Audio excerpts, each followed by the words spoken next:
What if the immense effort you expend chasing wealth is the very force pushing it away? Consider a powerful river.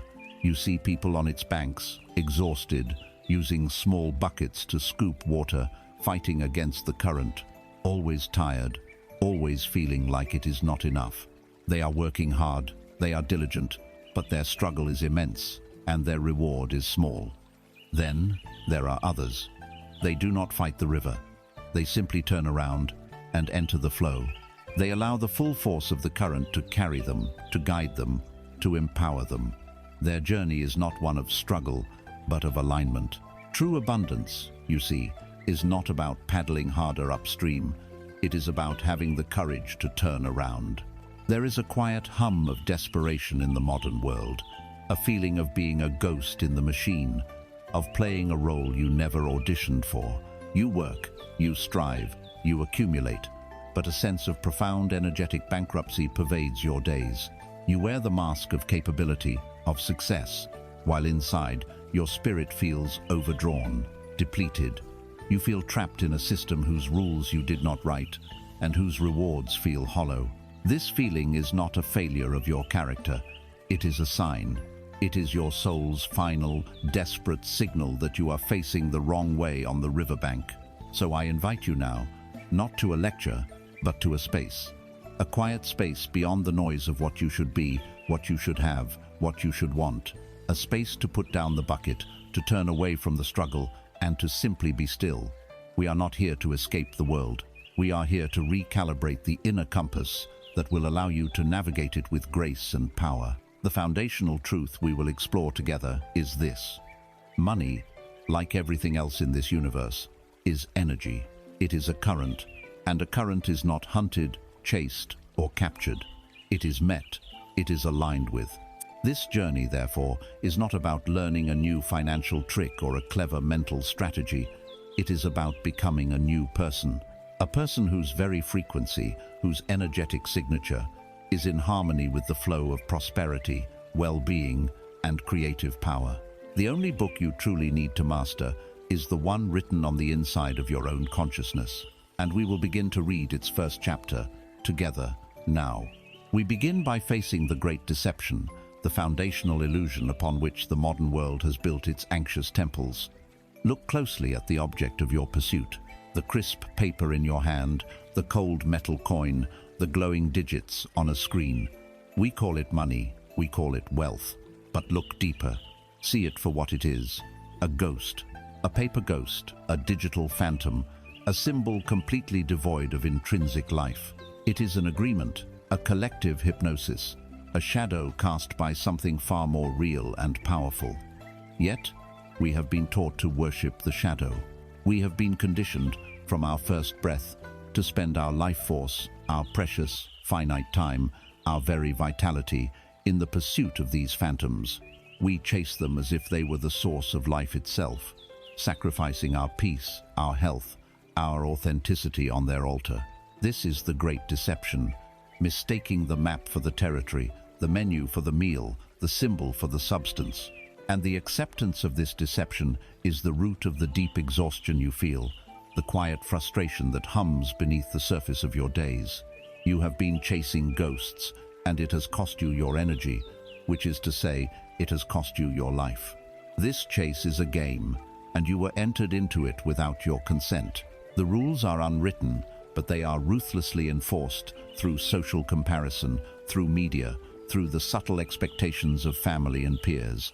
The first rule is, you are not enough as you are. You must acquire more.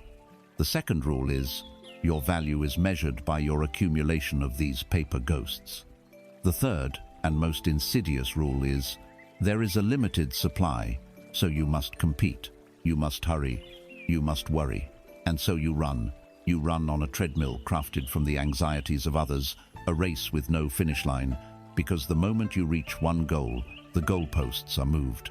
The number that once signified safety or freedom becomes merely a stepping stone to a larger, more demanding number. The game is designed to be unwinnable. Its purpose is not for you to win, but for you to keep playing. And the exhaustion you feel is not the noble tiredness of a craftsman after a day of meaningful work. It is the soul-deep weariness of an actor playing a part that betrays his own spirit. It is the fatigue of inauthenticity. You smile when you want to scream. You agree when you want to question. You say, "I'm fine," when your inner world is in turmoil. Each of these small betrayals of the self is a leak in your energetic container. You are not just working a job, you are managing a performance, and the psychic cost is immense. This is the state of energetic bankruptcy. It is a soul crying out for a different reality, a different game, a different way of being. Within you, a silent war is being waged. There is a voice, loud and pragmatic, forged in the fires of social conditioning. It is the voice of the survivor. It tells you to be realistic, to keep your head down, to just play the game a little longer. It points to your responsibilities, your bills, your obligations. It uses fear as its primary weapon, painting vivid pictures of destitution and failure. Don't be a fool, it scolds. This is how the world works. You need this. You want this security. And it is not entirely wrong. The desire for safety and stability is a valid human need. But then, there is another voice. It is quieter, deeper. It does not speak in words, but in feelings. It is the heavy sigh at the end of a long day.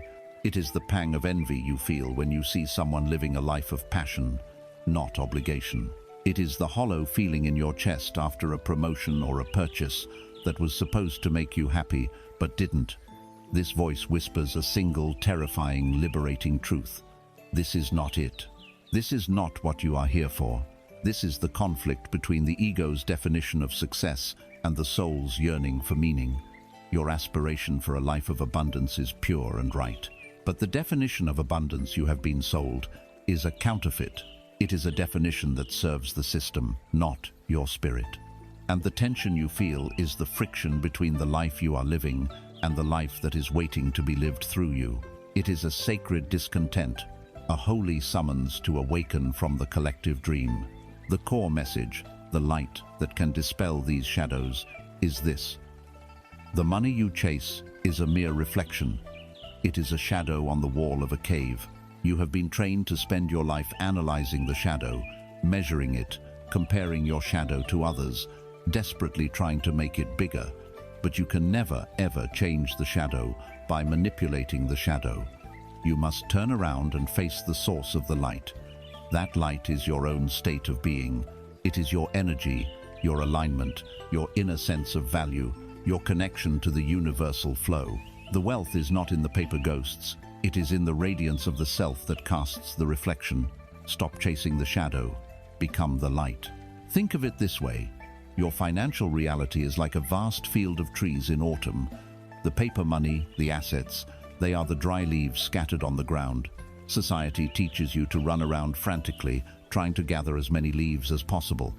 You stuff them in your pockets, but the wind blows some away. You see others with bigger piles and feel a sense of lack. It is an endless, anxious task. But there is another way. It is the way of the wise gardener. The gardener does not chase the leaves. He ignores the scattered leaves entirely. Instead, he turns his full attention to one single, magnificent tree, his own tree. He nurtures it. He feeds its roots with nourishing beliefs. He waters it with emotions of gratitude and trust. He prunes its branches, cutting away dead wood, limiting thoughts, the old resentments. He protects it from pests, the cynical voices of others, the poison of comparison. He does this quiet, consistent, loving work. And then he simply allows the tree to be. And what happens? The tree, in its own time, grows strong and vital. Its canopy expands. And when it is healthy, truly, deeply healthy, it does not need to try to produce leaves. It becomes a fountain of life, and the leaves burst forth as a natural, effortless expression of its vibrant being. Abundance is not something you acquire. It is something you become and allow to express itself through you. Your work is not to gather leaves. Your work is to tend to your tree. To begin this work, we must first diagnose the current state of the soil. So here is your first, gentle practice. This is not a task to be achieved, but an experiment in pure awareness. For the next 24 hours, become a scientist of your own mind. Your subject of study is a single concept: money. Your only tool is gentle, non-judgmental observation. As you go about your day, simply notice every thought that arises in relation to money. When you pay for coffee, what is the thought? Is it a pang of "this is expensive," a feeling of contraction, or is it a quiet "thank you for the warmth and the service"? When you see an advertisement for a luxury item, what is the inner response? Is it the sharp sting of envy, the feeling of "I can't have that"? Or is it an appreciation of beauty, an acknowledgement of possibility? When you think about your bills, does a wave of anxiety wash over you? When you think of your income, do you focus on what is there or what is not? Do not try to change these thoughts. Do not scold yourself for having negative thoughts. That is just more conflict, more struggle. Your only job is to witness, to say, there is a thought of scarcity, there is a thought of comparison, there is a feeling of fear. Label them gently, as a biologist would label specimens. You are gathering data. You are mapping the architecture of your current energetic blueprint. This simple act of detached observation is profoundly powerful. It is the first step in reclaiming your authority. You are no longer the thought. You are the awareness that is aware of the thought. And from that space of awareness, true change can finally begin. You are stepping out of the frantic chase of paper ghosts. You are recognizing that your true work lies not in the world of effects, but in the world of cause. You are learning that the quality of your inner world is the tree, and the conditions of your outer world are merely the leaves it produces. The chase is futile. The path of the gardener is the only path that leads to true, sustainable abundance. If money is merely a shadow, what then is the light source? The answer does not lie in your wallet, but in the currency of your awareness. The light source that casts the shadow of money is not found in a bank vault or a stock portfolio. It is infinitely closer, more intimate, and more powerful than any worldly treasure. It is the very light of your own consciousness, directed and focused through the lens of your attention. This is the real currency. Before the dollar, the euro, or the yen, there was this primal medium of exchange. It is the one currency you are born with, and the one you spend every waking moment of your life, whether you are aware of it or not. Your attention is not a passive thing. It is not merely the mechanism by which you perceive the world. It is an active, creative force. It is a torrent of life energy that flows out from you and nourishes whatever it touches. The fundamental law of consciousness, the physics of the inner world, is simply this: where attention goes, energy flows, and where energy flows, life grows. This is the secret that has been hidden from you in plain sight. You have been taught to manage your money, but no one has taught you to manage your attention, the very fountain from which all worldly resources spring. Now, look at the world we have built. It is an architecture designed for the sole purpose of hijacking this sacred currency. We live in a perpetual digital storm, a blizzard of notifications, headlines, emails, and alerts. Each one is a small, insistent beckoning, a pull on your sleeve, a tiny request for a micro-payment of your life force. You believe you are just scrolling, just browse, just checking, but in reality, you are standing in the middle of a marketplace, and your attention is the prize being bid on by 1,000 unseen merchants. Every algorithm is calibrated to know your weaknesses, your triggers, your desires, and your fears, all to capture and hold your gaze for a moment longer. The result is a profound fragmentation of the self. Your focus is shattered into 1,000 tiny pieces, scattered across a landscape of trivialities and anxieties. It is death by 1,000 psychic paper cuts. At the end of the day, you feel drained, unfocused, and strangely empty, without quite knowing why. You have spent your entire day paying out your most valuable asset in tiny, insignificant increments, leaving you with nothing for yourself, for your dreams, for the quiet, deep work of becoming. You have been energetically bled dry, not by a great tragedy, but by a million mindless clicks. To reclaim your power, you must first recognize that you are living in a hostile environment designed to keep you distracted and therefore powerless. You must see the matrix not to fight it, but to consciously choose to unplug from it, moment by moment. This recognition brings you face to face with a deep inner conflict. A part of you screams that disconnection is a form of self-sabotage, The fear of missing out is a powerful warden in this mental prison. What if you miss that crucial email? What if you are the last to know about an important world event? What if you fall behind in your industry or lose touch with your social circle? The mind, conditioned for survival in the tribe, equates being uninformed with being unsafe. It equates disconnection with ostracism, so you stay plugged in, telling yourself it is a necessity. You tolerate the constant mental chatter and the low-grade anxiety as the price of admission to the modern world. But another, deeper part of you is awakening to a far more terrifying fear. The fear of missing out on yourself.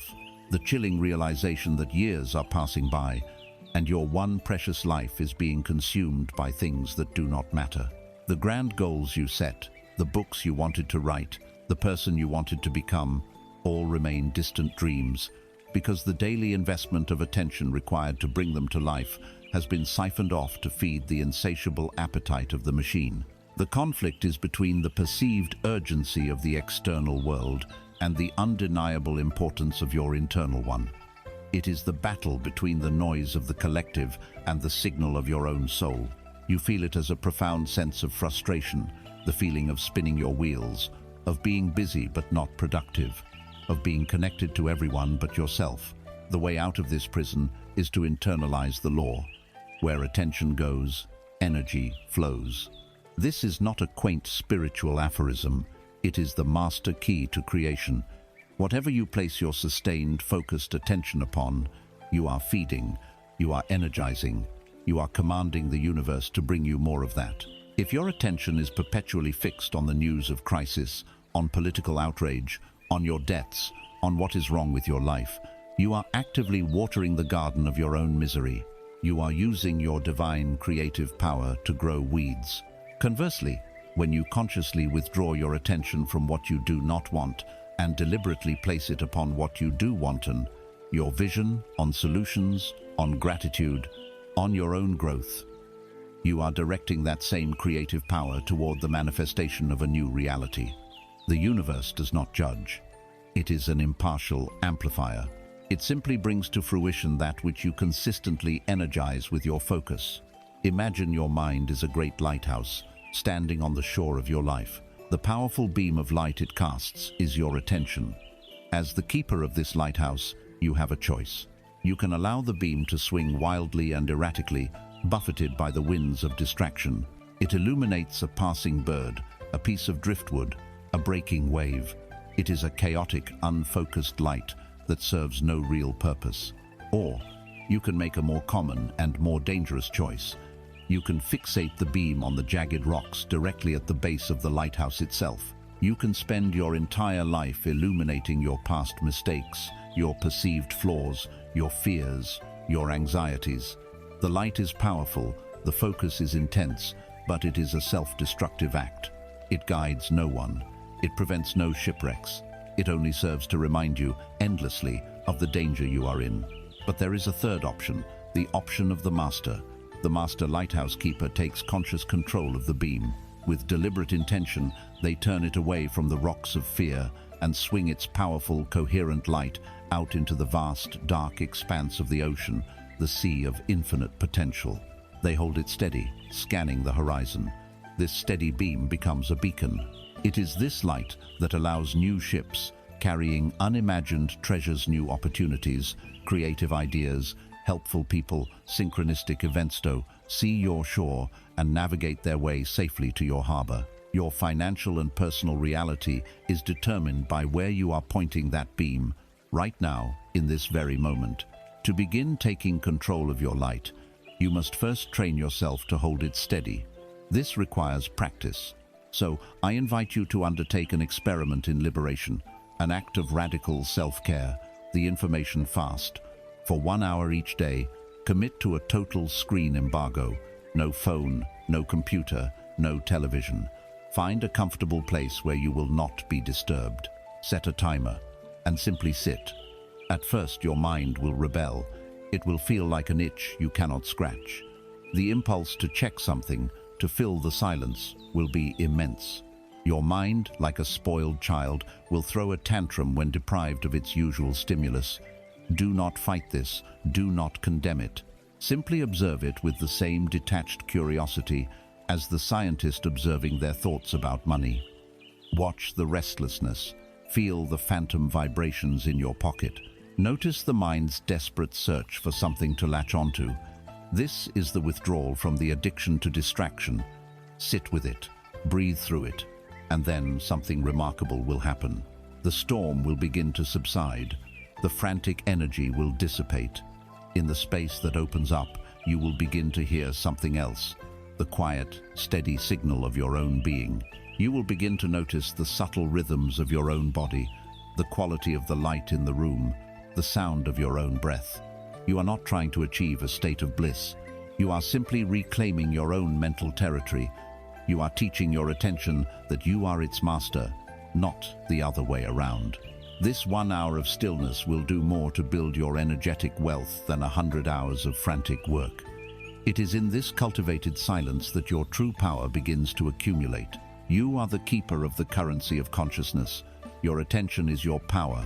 It is the creative chisel that shapes the raw marble of potential into the sculpture of your life. To squander it on trivialities is the greatest poverty. To direct it with intention is the ultimate wealth. You must become a ruthless guardian of your focus, understanding that every moment you spend attending to something, you are voting for more of it in your life. You are casting a ballot with your gaze. The mastery of your outer world begins and ends with the mastery of this inner faculty. Choose wisely, for you are choosing your world. You now understand that your attention is a currency, but this currency is colored by a potent force, a vibration that shapes its very nature. We call this force emotion. If your attention is the stream of creative energy, then your emotion is the current itself. It is the charge, the color, the very texture of that stream. Emotion is the force that gives your attention its magnetic power, its ability to shape the fabric of reality. We have been taught to fear our emotions, to categorize them into good and bad, positive and negative. We spend our lives chasing the good ones and desperately trying to suppress, deny, or medicate the bad ones. This is the second great deception, and it is a war you can never win. A war that turns your inner world into a battlefield and consumes the very energy you need to create the life you desire. The true path to power lies not in controlling your emotions, but in understanding them. It lies in the art of emotional alchemy, the sacred practice of transforming the lead of your pain into the gold of your wisdom. From our earliest years, we are trained to be masters of emotional suppression. A child falls and is told, "Don't cry, you're fine." A surge of anger is met with, "Don't you dare use that tone." We learn that to be acceptable, to be loved, we must present a carefully edited version of our inner experience. We become skilled at building dams to hold back the rivers of grief, sadness, and rage. But energy cannot be destroyed. It can only be transformed or transferred. The emotions you dam up do not vanish. They seep into the soil of your subconscious, turning fertile ground into a toxic swamp. This unprocessed emotional energy becomes the hidden engine driving the unwanted patterns in your life. That persistent feeling of financial anxiety, that nagging sense that there is never enough, is often not about money at all. It is the ghost of an old, unfelt fear of instability. That chronic self-sabotage, the pattern of getting close to success only to have it fall apart, is often the projection of a deep, unacknowledged feeling of unworthiness you absorbed as a child. Your emotions are not the enemy. They are an exquisitely intelligent guidance system. They are the indicator lights on the dashboard of your soul. When the check engine light of anxiety or frustration illuminates, it is not a malfunction. It is a vital, life-saving signal, inviting you to look under the hood, to attend to a part of your inner mechanism that requires care. Our tragedy is that we have been taught to curse the light and cover it with black tape, rather than gratefully using its guidance to heal. This habit of suppression creates a profound inner conflict, a spiritual civil war. There is the you that you believe you should be. Positive, grateful, high vibration, always looking on the bright side.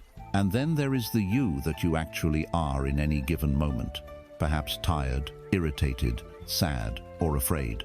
The effort required to maintain the facade, to bridge the gap between your authentic feeling and your desired feeling is immense. This is the exhausting work of the spiritual ego. It uses affirmations as wallpaper to cover a crumbling wall. It forces a smile when the heart is breaking. It preaches gratitude while its fists are clenched in resentment. This internal split is a catastrophic energy leak. You are trying to drive a car with one foot on the accelerator of positivity and the other foot slammed on the brake of your true, unfelt emotions. The result is a lot of noise, a lot of smoke, but no forward movement. The desire to feel good is pure, but the pathway to genuinely feeling good does not lie in pretending. It lies in a radical act of courage, the willingness to feel what is actually there. True energetic power is not the absence of negative emotion. It is the capacity to be present with all emotion, to grant every feeling the right to exist, and to allow its energy to move through you without resistance. When you stop fighting yourself, you liberate an ocean of energy that was previously locked in that internal battle. Here we arrive at a foundational law of the universe, a truth so simple and so absolute that it is often missed. The universe does not hear your words. It feels your frequency. It does not respond to what you are saying. It responds to what you are being. Your emotional state is your vibrational signature. It is the signal you are broadcasting into the quantum field, moment by moment. You can stand before your mirror and repeat, "I am wealthy and abundant" 1,000 times. But if the feeling tone in your body is one of tight, anxious scarcity, the universe hears only scarcity. It receives the feeling, not the hollow word. It is a perfect, impartial mirror. It cannot be tricked. It cannot be deceived. It can only reflect with flawless accuracy the truth of your energetic state. Your emotions, therefore, are a powerful magnet. They are the generative force of your reality. Think of your being as a great tuning fork. When you allow yourself to genuinely feel gratitude, even for the smallest things, you begin to vibrate at the frequency of receiving. Your entire being hums with the energy of "I have enough," and the universe, hearing that beautiful song, orchestrates circumstances and opportunities to bring you more things to be grateful for. When you marinate in feelings of joy, appreciation, and peace, you become a magnet for experiences that match that vibration. Conversely, when your dominant emotional state is one of resentment, blame, or victimhood, you are vibrating at the frequency of powerlessness. You become a magnet for more situations that will prove you right, that will give you more reasons to feel resentful and victimized. This is not a punishment. It is physics. You are attracting not what you want, but what you are. The mastery of this law begins not with changing your emotions, but with changing your relationship to them. This is the practice of disidentification. It begins with a simple yet profound shift in language. When a wave of sadness arises, instead of saying the familiar, "I am sad," pause, take a breath, and experiment with a different construction. "Sadness is being experienced in me," or "I am aware of a feeling of sadness. Can you feel the difference?" In the first statement, I and sad are one. Your identity has been completely fused with the emotion. You are the sadness. In the second statement, a space is created. There is you, the observer, and there is sadness, the temporary experience being observed. You are the sky, and the emotion is a cloud passing through. The sky is not affected by the color or shape of the cloud. The sky simply allows it to be, to float by in its own time. To practice this, when a difficult emotion arises, do not run from it. Do not distract yourself. Turn inward, close your eyes. Ask yourself, where does this live in my body? Is it a tightness in your throat? A hollow ache in your chest? A fiery knot in your stomach? Locate it. Then, instead of trying to make it go away, simply bring your gentle, curious attention to it. Breathe into that physical location. Offer the sensation your acceptance. You are not condoning it or agreeing with it. You are simply dropping your resistance to it. You are giving it permission to exist. And in this radical act of allowing, a miracle occurs. The energy that was trapped, clenched, and frozen by your resistance begins to melt. It begins to flow. The emotion, having been seen and honored, delivers its message and moves on. You have not suppressed it. You have not acted it out. You have metabolized it. This is the work of the emotional alchemist. Your emotions are not you, but they are your creative power. They are the colors you use to paint the canvas of your life. To fear them is to live with an empty palette. To embrace them, to allow them, to learn from them. This is how you become a master artist. You stop being a ship tossed about on the waves of your feelings and become the calm, deep ocean that contains all weather patterns. Your stability is no longer dependent on circumstance. Your peace is no longer conditional.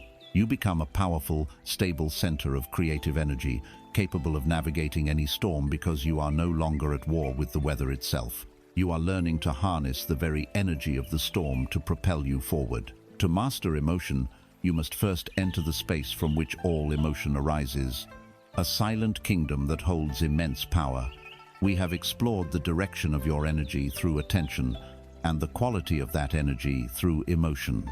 Now, we must enter the space where both are born and to which they both return. It is the source code of your consciousness, the canvas behind every painting, the silent, fertile ground from which all creation springs. This space is silence. In our world, which worships noise and speed, the deliberate cultivation of silence is the most radical and potent act you can perform. We are drowning in an ocean of sound, of data, of relentless stimulation, and yet our souls are dying of thirst for a single drop of true stillness. We must understand that silence is not an absence. It is not a void or a nothingness to be feared. Silence is a presence. It is the presence of potential itself, the resonant chamber of the universe, waiting patiently for you to stop shouting so you can finally hear its reply. Our fear of silence is profound and pervasive. It is the defining neurosis of the modern age. Observe yourself and the world around you. Every spare moment is immediately filled. In the car, the radio or a podcast must be on. Walking down the street, earbuds deliver a constant stream of music or conversation. Even in our own homes, the television provides a constant, babbling electronic hearth. Why? Why this terror of the unfilled moment? Because when the external noise ceases, the internal noise begins, and it is a cacophony we are desperate to avoid. In the stillness, we are forced to confront the untended chaos of our own minds. The anxieties we have successfully distracted ourselves from all day suddenly roar to life. The regrets and resentments we keep buried under layers of busyness begin to surface. The endless, churning to-do list, the unresolved conflicts, the nagging sense of inadequacy, all of it emerges from the shadows when there is nowhere left to hide. The noise is our narcotic. It is our buffer against the raw, unfiltered experience of ourselves. This constant auditory blanket keeps our entire energy system in a state of low-grade, chronic agitation. It is impossible to cultivate deep roots when the ground is constantly shaking. It is impossible to hear the subtle whispers of intuition when you are standing next to a roaring engine. The wealth you seek, the wealth of clarity, of purpose, of deep, unshakable peace, cannot be found in the noise. It is forged only in the crucible of stillness. This truth gives rise to an immense inner conflict. There is a deep, primal part of your being that craves silence, as a desert wanderer craves water.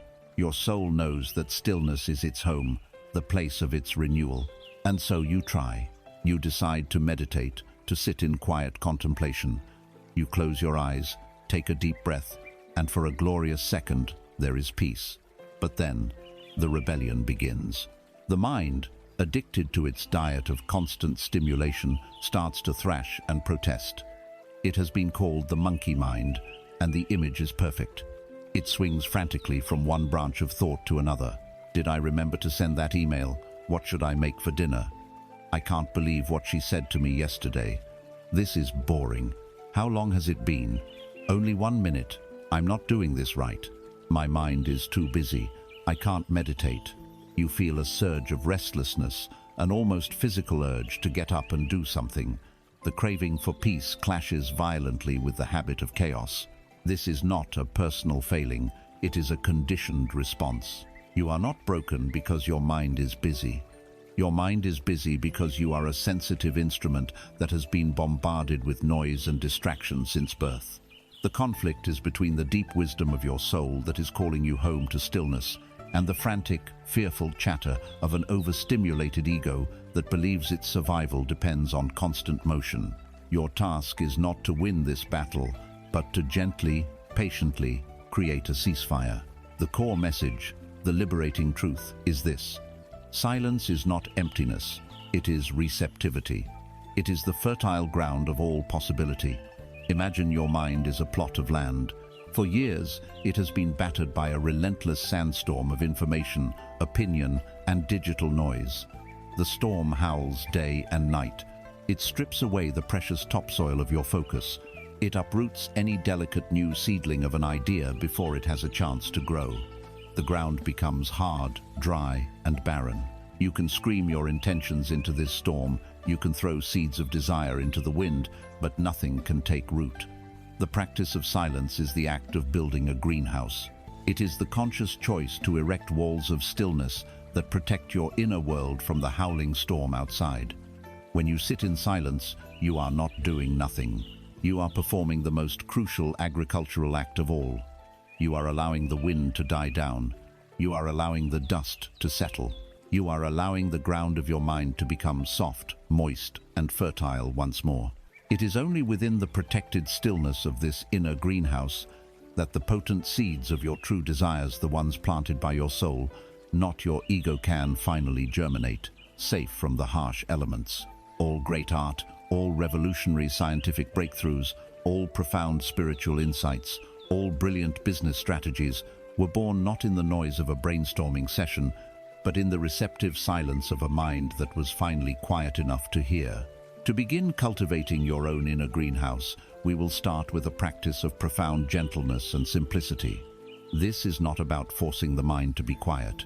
It is about learning to listen. Commit to just 5 minutes each morning. Before you reach for your phone, before the storm of the day begins, find a place to sit. You don't need a special cushion or posture, just sit. Set a timer for 5 minutes, and then your only instruction is to listen. Don't try to stop your thoughts. Don't judge yourself for thinking. Simply shift your attention from the thoughts to the act of listening. First, listen to the most obvious sounds in your environment.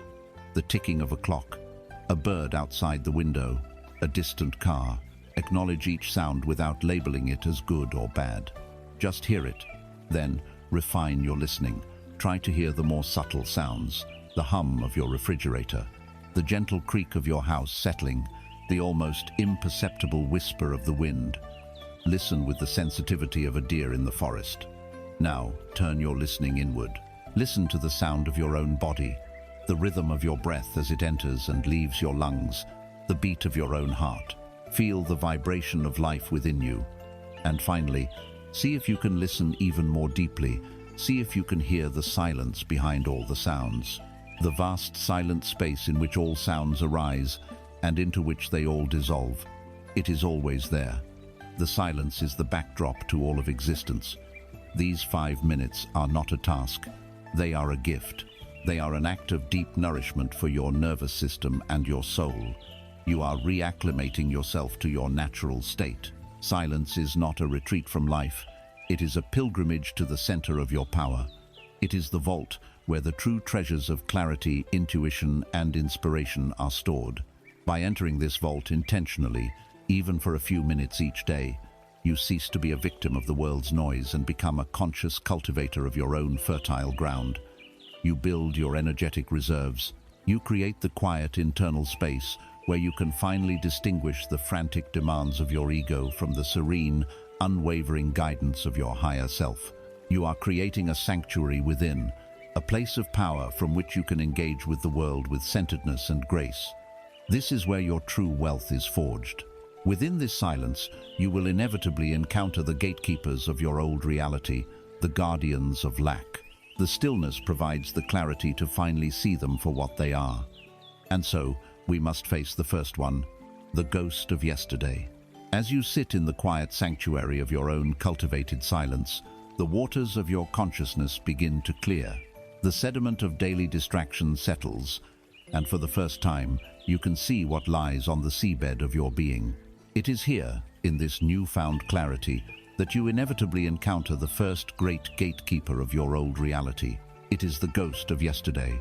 It is not merely a collection of memories, but a living, breathing energy field that you have carried with you, a weight that has defined the very limits of your life. This energy field is a great, heavy anchor, forged in the fires of past pain, loss, and limitation. Your conscious mind, the hopeful captain of your ship, has been desperately trying to set sail for new horizons of abundance. You hoist the sails of positive intention, you study the maps of prosperity, but your ship remains stubbornly moored in the same familiar, shallow harbor of lack. The reason is this anchor. It is buried deep in the mud of your subconscious, and its heavy chain is wrapped around your heart. No matter how hard the winds of change blow, you cannot move forward until you are willing to dive into the cold, dark water and release it. This energetic anchor is composed of many things. For most of us, its iron was mined from the experiences of our ancestors. It is the inherited scarcity that flows through our lineage. It is the voice of a grandparent who survived a depression, whispering in our cellular memory that resources are scarce and the world is unsafe. It is the well-meaning advice from a parent that money doesn't grow on trees, or that pursuing a passion is a dangerous indulgence. These were not just words, they were energetic transmissions, software programs of limitation that were installed in your psyche before you had the capacity to question them. They now run on autopilot, silently shaping your decisions and coloring your perception of what is possible for you. To this ancestral weight, you have added your own. The anchor is scarred with the memory of your personal financial traumas, the business that failed, leaving you with a deep sense of shame, the investment that vanished, creating a profound mistrust in your own judgment, the betrayal by a partner over money, which taught your heart that wealth and love are a dangerous combination. Each of these events created a wound, an energetic lesion in your being. The conscious mind may have moved on, but the emotional body remembers the shock, the fear, the humiliation. It holds that energy frozen in time, like a perpetual echo. Every time a new opportunity arises that feels similar, the body sounds the alarm, flooding your system with the old fear, compelling you to retreat to safety, to the familiar territory of not enough. Over time, these repeated experiences coalesce into an identity. You are no longer a person who experienced a failure. You become a failure. You are no longer a person who went through a period of lack. You become a person who always struggles. And your subconscious mind, whose primary function is to maintain the integrity of your identity, will work tirelessly to prove this painful identity right, filtering your reality and orchestrating events to ensure you remain consistent with who you believe you are. This creates a maddening and deeply frustrating inner conflict. Your conscious mind, the reader of these words, is alive with possibility. It sets goals, it creates vision boards, it affirms its worthiness. It stands on the deck of your ship, pointing enthusiastically toward a golden shore. East, it commands, toward abundance. But the subconscious, that vast, silent 9/10 of your being, is the rudder, and it is still locked in position by the anchor of the past. It holds the old, traumatic maps. Its loyalty is not to your new desire, but to the old pain, because that pain has become synonymous with your identity. And so the ship goes in circles. You feel like you are doing everything right, but getting nowhere. You feel cursed, or broken, or simply not one of the lucky ones. The conflict is not with the world. It is the friction between your intellectual desire for a new future and your emotional body's unwavering allegiance to the past. You cannot win this fight through force of will. You can only win it through release. The core message is one of profound liberation. The past has absolutely no power over you, unless you grant it power by continually giving it your attention in the present. You are the one who keeps the ghost alive by feeding it your energy. It is time to stop. Imagine you are swimming in the ocean. Your old life, the one of scarcity and struggle, is a shipwreck, lost to the depths. You see a beautiful, lush island on the horizon, the island of your abundant new reality. You want to swim to it with all your heart, but one of your hands is desperately clutching a piece of rotting timber from the wreck. This piece of wood is that old failure, that painful memory, that limiting belief. In a strange way, It feels like it's saving you, like it's the only thing keeping you afloat in the vast ocean. But it is a lie. That piece of wreckage is the very thing that is holding you back, weighing you down, preventing you from swimming freely and powerfully toward the new shore. Letting go is terrifying. For a moment, it feels like you will sink, but it is the one and only act that can set you free. Or picture this. Since birth, you have been carrying a backpack, and every time you experienced a financial hurt, you picked up a stone and placed it inside. The stone of your father's criticism, the stone of that first business that failed, the stone of that crippling debt, the stone of shame, the stone of regret. You have been carrying this immense, ever-increasing weight for so long, you have forgotten you even have the choice to take it off.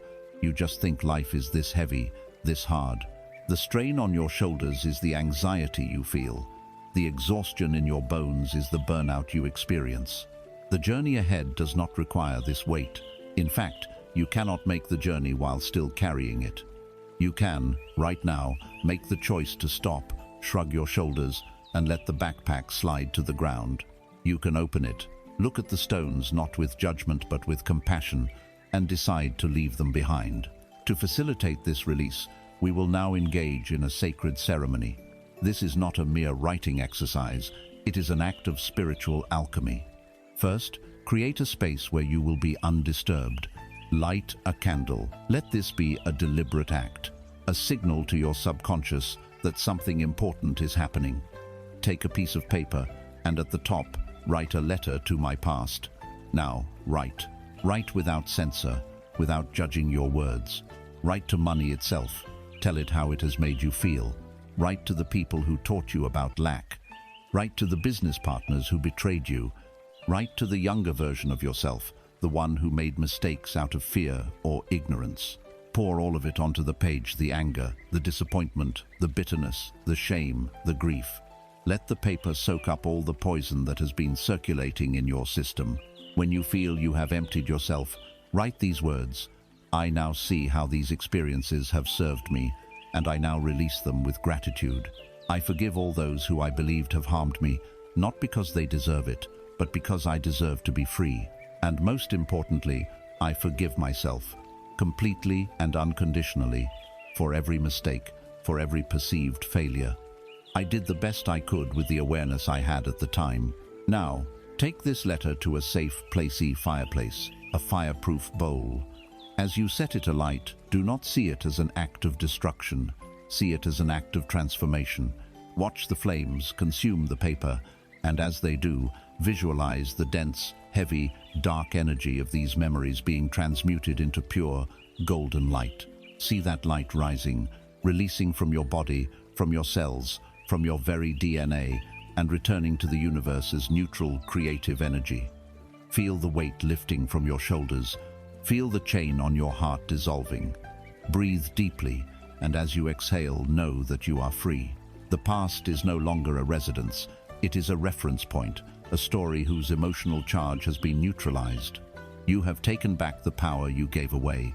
Once the anchor of the past is lifted, a new sense of lightness and possibility fills you. But this newfound freedom can be threatened. To secure it, you must confront the anchor's twin brother, the phantom that poisons tomorrow. With the great, heavy anchor of the past released, a new lightness enters your being. The ship of your life is no longer tethered to the harbor of old sorrows, but as you prepare to set sail, a new obstacle appears on the horizon. It is a vast, swirling bank of fog, thick and menacing. This is the second gatekeeper, the anchor's twin brother. It is the phantom of the future, and its name is fear. Fear is a profound misuse of the human imagination. You possess a divine creative faculty that is designed to envision and bring forth new realities.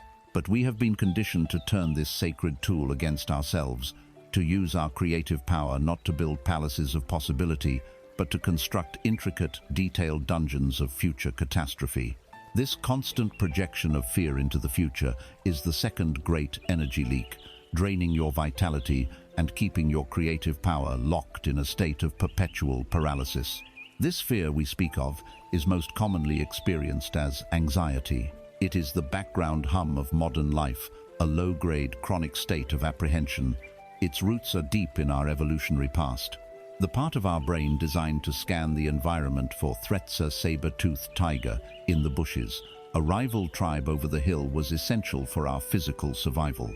That ancient wiring is still active, but today it has been repurposed. It no longer scans for physical predators. It scans for market downturns, for unexpected bills, for critical emails from the boss, for social rejection.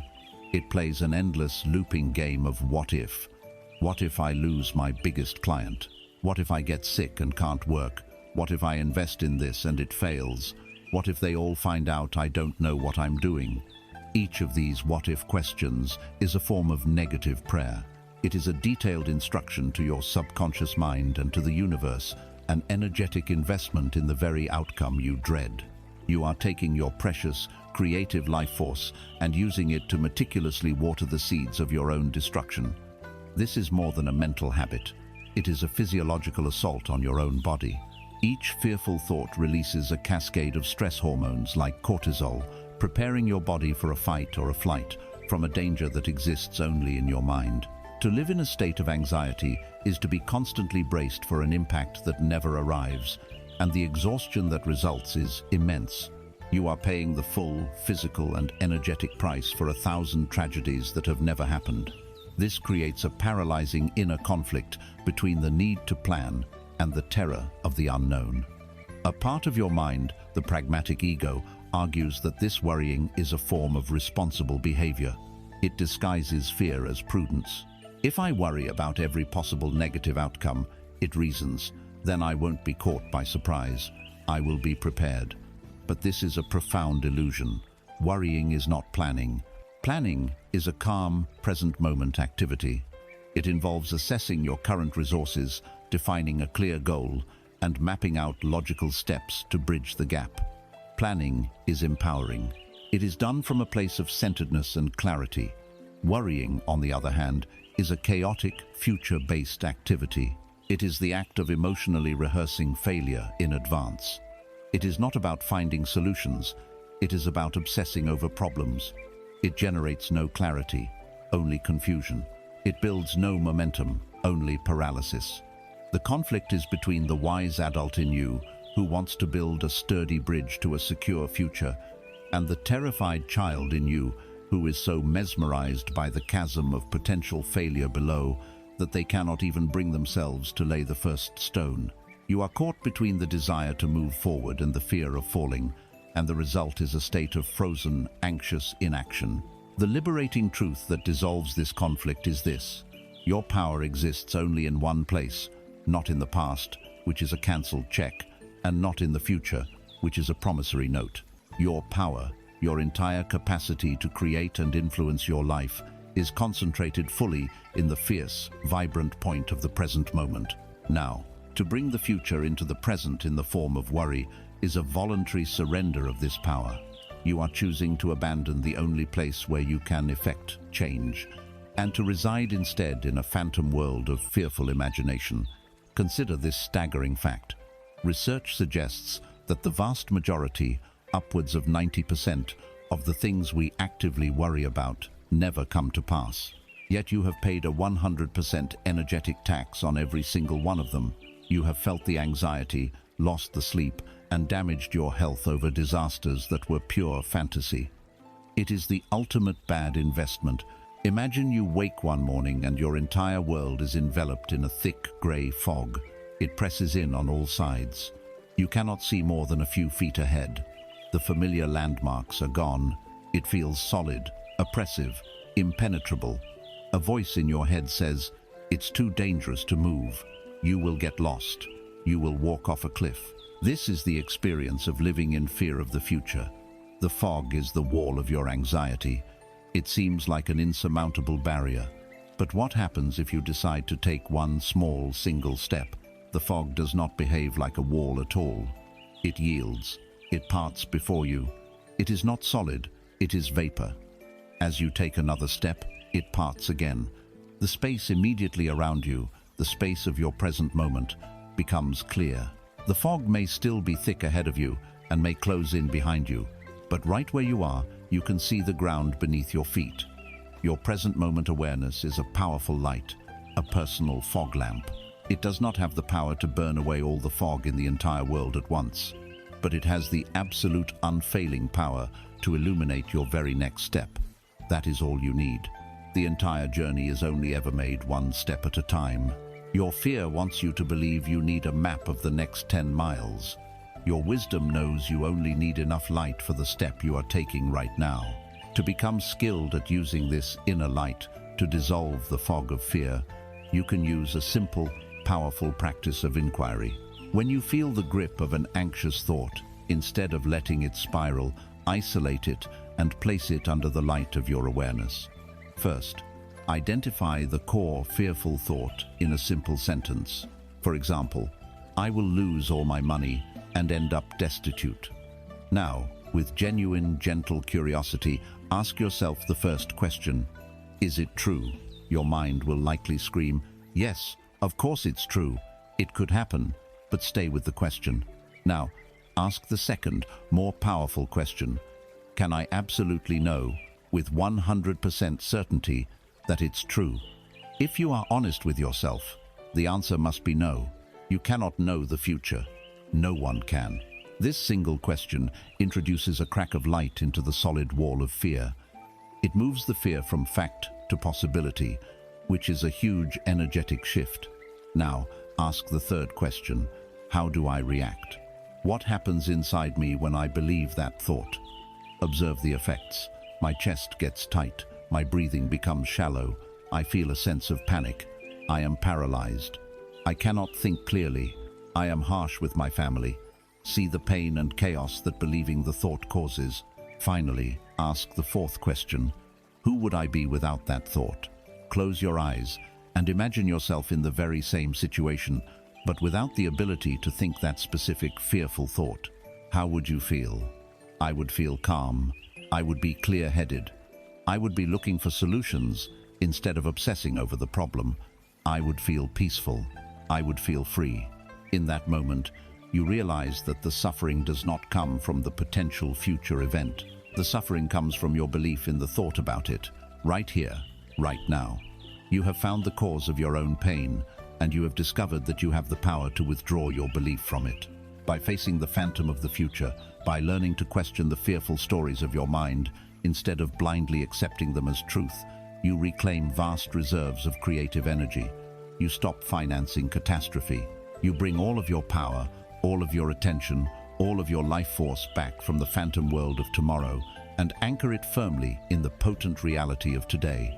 You have faced the ghost of yesterday and severed its hold.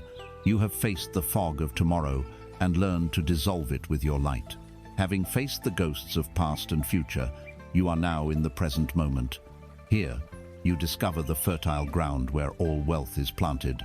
This is the law of the seed. You have walked through the fire of your past and dissolved the fog of your future.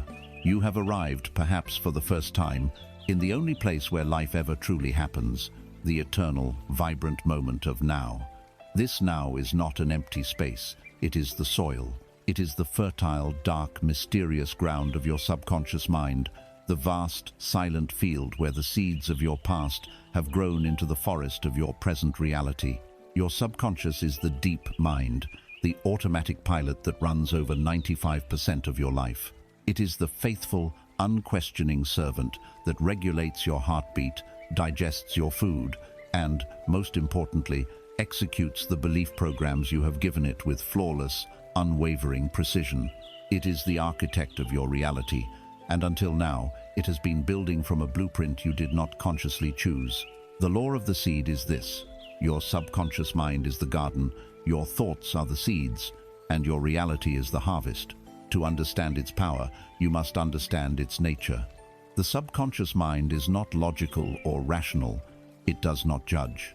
It is pure, receptive, creative energy. It does not distinguish between a vividly imagined experience and a physically real one. To it, both are simply data, instructions to be followed. This is why a nightmare can cause your heart to race and your body to sweat, even when you are perfectly safe in your bed. Your subconscious accepted the imagined threat as real and produced a corresponding physical reality. This is its power and its peril. Most of the core beliefs that operate in this deep mind, especially those concerning money, worth and safety, were planted there before you were 7 years old. They were absorbed without question from the words, actions, and emotional states of the adults and the society around you. If you grew up hearing that life is a struggle or that wanting more is greedy, these were not just phrases. They were potent seeds planted directly into the fertile soil of your developing mind.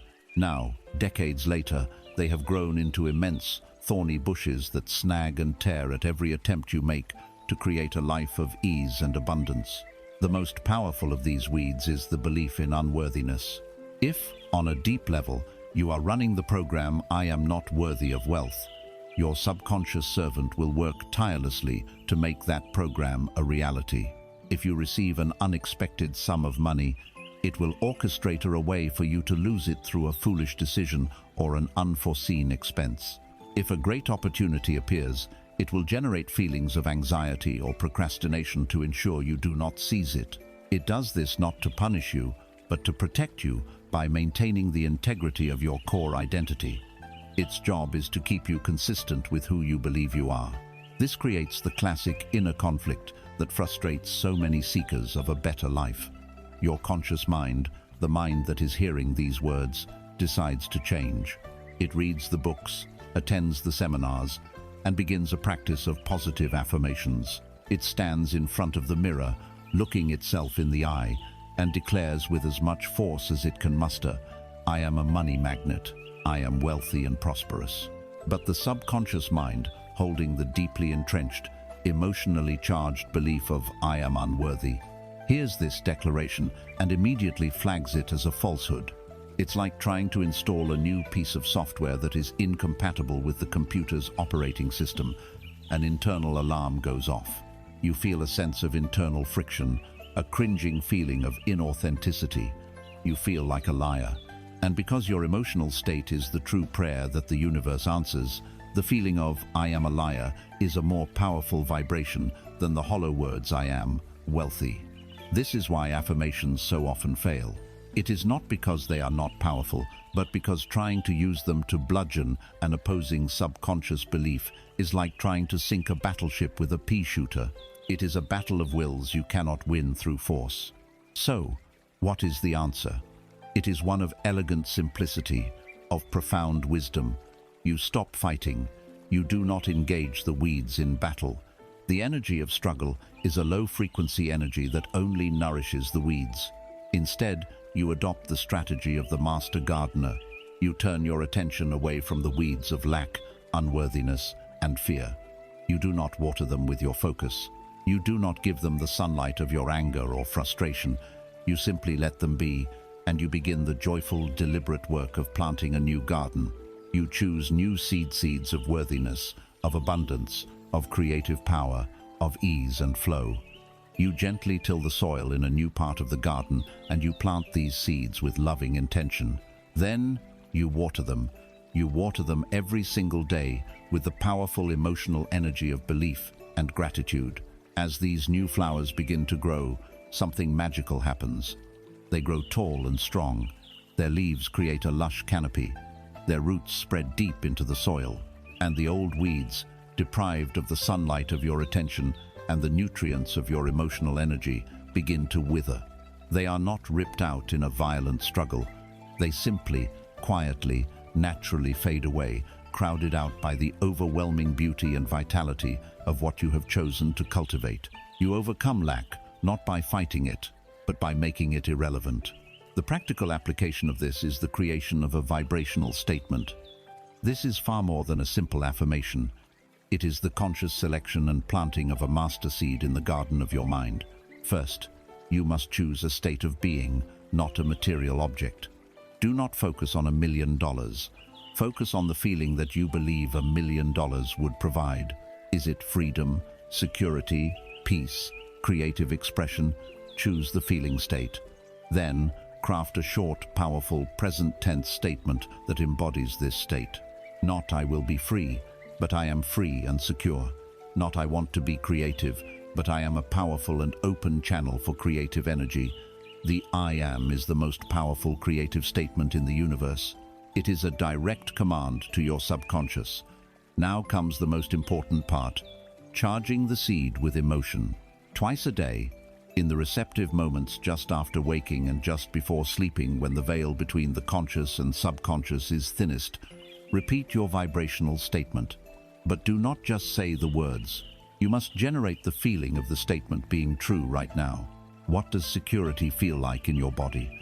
Allow that feeling of calm, of relaxation, of deep okayness to flood your cells. What does freedom feel like? Feel the expansion in your chest, the lightness in your limbs.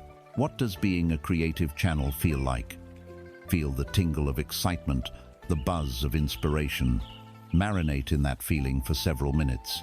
This feeling is the water. It is the life-giving force that will germinate your chosen seed. You are no longer a warrior fighting an endless battle against your own mind. You are a gardener, a conscious cultivator of your inner landscape. Your work is not to eradicate the darkness, but to so completely and passionately cultivate the light that the darkness has no place to exist. You are learning the greatest power a human being can possess. The power to choose what you plant, the power to choose where you place your focus, and the power to generate the reality you desire from the inside out. You are the sower of the seeds, and the harvest is guaranteed. A seed, no matter how potent, needs water to grow. The most powerful irrigation for your inner garden is a force often misunderstood and undervalued. You have planted the seeds of your desired reality in the fertile garden of your subconscious mind. You have chosen the states of being you wish to embody. But a seed, no matter how divinely potent, cannot grow in dry soil. It requires water. This water is not effort, it is not struggle, it is not hustle. The water that will make your inner garden burst into vibrant life is the purest, most high-frequency energy you can cultivate. It is a force so powerful it can transform deserts into oases, a currency so valuable it can purchase miracles. This force is gratitude, but we must immediately strip away the trivial, surface-level definitions that have neutered this cosmic law. The gratitude we speak of is not the polite thank you utter when someone holds a door for you. It is not a social nicety or a moral obligation. It is a state of being. It is an active, resonant frequency. It is the secret password that opens the vault of universal abundance. The greatest misconception, the lie that has kept humanity in a state of perpetual striving, is that gratitude is a response to receiving a gift. We are taught to be grateful after the goal is achieved, after the money arrives, after the prayer is answered. This is to fundamentally misunderstand the physics of creation. It is like believing the warmth of a fire is what causes the wood to ignite. You have the sequence completely reversed. Gratitude is not the celebration at the end of the harvest. Gratitude is the energetic frequency that makes the rain fall. It is the cause, not the effect. It is the powerful, magnetic signal you send out into the quantum field that says, with unwavering certainty, I am already whole, I am already provided for, I have already received. And the universe, which is a flawless and impartial mirror, can only reflect back to you more evidence to support the truth of your broadcast. Herein lies one of the most agonizing inner conflicts on the spiritual path. Your conscious mind hears this and agrees. It makes sense, but your reality screams a different story. How can you feel grateful when the eviction notice is on the door? How can you feel a sense of abundance when your bank account is empty and your debts are piling up? The ego, the survival mind, calls this idea absurd, even insulting. It says, I will feel grateful when my problems are gone. To feel it now would be a delusion, a lie. And so, you find yourself in a vibrational catch. 22. You know you need to feel grateful to attract abundance, but you believe you need abundance to feel grateful. This is the trap. This is the razor's edge upon which most people give up. They are waiting for the outside world to change first, so they can then have permission to feel good on the inside. They are waiting for the mirror to smile first, but the mirror cannot. It can only reflect the face you are making right now. The courageous, world-altering act is to choose to smile first. It is to find, even in the midst of apparent lack and difficulty, a genuine seed of gratitude, and to nurture it into a blazing fire. The law is this: you cannot experience more of what you are not in vibrational harmony with. Abundance is a frequency. It feels like ease, like flow, like security, like joy. Scarcity is also a frequency. It feels like tightness, like anxiety, like struggle, like fear. They are two different radio stations broadcasting at all times. You cannot tune your receiver to 88.1 FM, the station of scarcity radio that plays a 24/7 loop of "There's Not Enough" and "What If It Gets Worse," and expect to hear the beautiful symphony being broadcast on 99.9 FM, the station of abundance radio. It is a physical impossibility. Gratitude is the act of consciously, deliberately turning the dial. When you complain, you are tuning to scarcity. When you worry, you are tuning to scarcity. When you blame, you are tuning to scarcity. When you choose, with focused intention, to feel genuine appreciation for something, anything, you are physically changing your frequency. You are grabbing the dial and turning it, with great effort at first, toward 99.9 FM. The static may be loud, the old station may try to pull you back, but if you hold your focus, you will begin to hear a new sound, a new song, a new reality. Imagine your life is a vast fishing net, and the universe is a bountiful ocean, teeming with fish of every kind, the fish of opportunity, of inspiration, of wealth, of love. You have cast your net, but your attention is fixated only on the few small holes in the net, the fish that got away, the opportunities you missed, the money you lost. You stand on the shore, complaining about the holes, obsessing over the ones that escaped, and all the while, you fail to notice that your net is already heavy. It is already filled with 1,000 blessings you are taking for granted. The air in your lungs, the heart that is faithfully beating in your chest, the clean water that comes from your tap, the roof over your head, the memory of a loved one's smile, the existence of music, the warmth of the sun on your skin. These are not small things, they are the entire foundation of your existence. By ignoring the fish already in your net, you send a powerful signal to the ocean. This is not enough. What you have provided is insufficient. And the ocean, honoring your signal, gives you more experiences of not enough. The moment you shift your attention, the moment you look at the fish that are in the net and feel a surge of genuine wonder and appreciation for them, the very fabric of your reality begins to change. You are now broadcasting a new signal. Thank you, I have plenty, I am provided for. The ocean hears this signal of sufficiency and responds by filling your net to overflowing. This requires a dedicated practice. We must transform gratitude from a fleeting thought into a dominant emotional state. The most effective way to begin this is with a gratitude journal, but approached as an energetic tuning practice, not a chore. Every night, before you enter the receptive state of sleep, take your journal and write down 3 new things from your day for which you are grateful. The key is specificity. Do not write, "I am grateful for my family." Write, "I am grateful for the specific way my partner smiled at me this morning, a smile filled with warmth that made me feel deeply seen and loved." Do not write, "I am grateful for my health." Write, "I am grateful for the strength in my legs that allowed me to walk to the store, for the simple, miraculous mechanics of my body working in perfect harmony." After writing each one, close your eyes. Do not just think the thought, you must feel the feeling. Relive the moment. Summon the emotion of gratitude in your body. Feel it as a warmth in your heart, a sense of expansion in your chest. Anchor this physical sensation of gratitude within you. You are not just listing positives, you are deliberately marinating your entire being in the frequency of receiving. You are programming your subconscious mind with the feeling of abundance as you drift off to sleep. When you master this practice, you cease to be a seeker of wealth and become a living vessel for it. You understand that the universe is in a constant state of giving, and your only job is to be in a constant state of receiving. And the state of receiving has a name: gratitude. It is the open posture, the welcoming heart, the resonant yes to the gifts that are already, always being offered. You realize that wealth is not something you chase, it is something you allow. Gratitude is the ultimate state of allowing. It is the recognition that the riches you seek are not in some distant future, but are embedded in the very fabric of this present moment, waiting only for you to have the eyes to see them and the heart to receive them. Gratitude opens the door to receiving. But to allow abundance to flow freely, to become not just a container but a true channel, you must also master the art of releasing. You must become a clear conduit, not a dam. You have learned to open yourself to the inflow of the universe through the practice of gratitude. You are learning to say yes to the abundance that is already present. This is the sacred inhale, the act of receiving. But the laws of energy, like the laws of life, demand balance.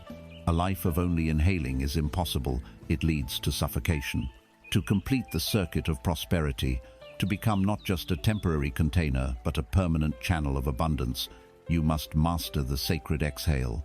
You must learn the unspoken power of release. This is the open hand principle.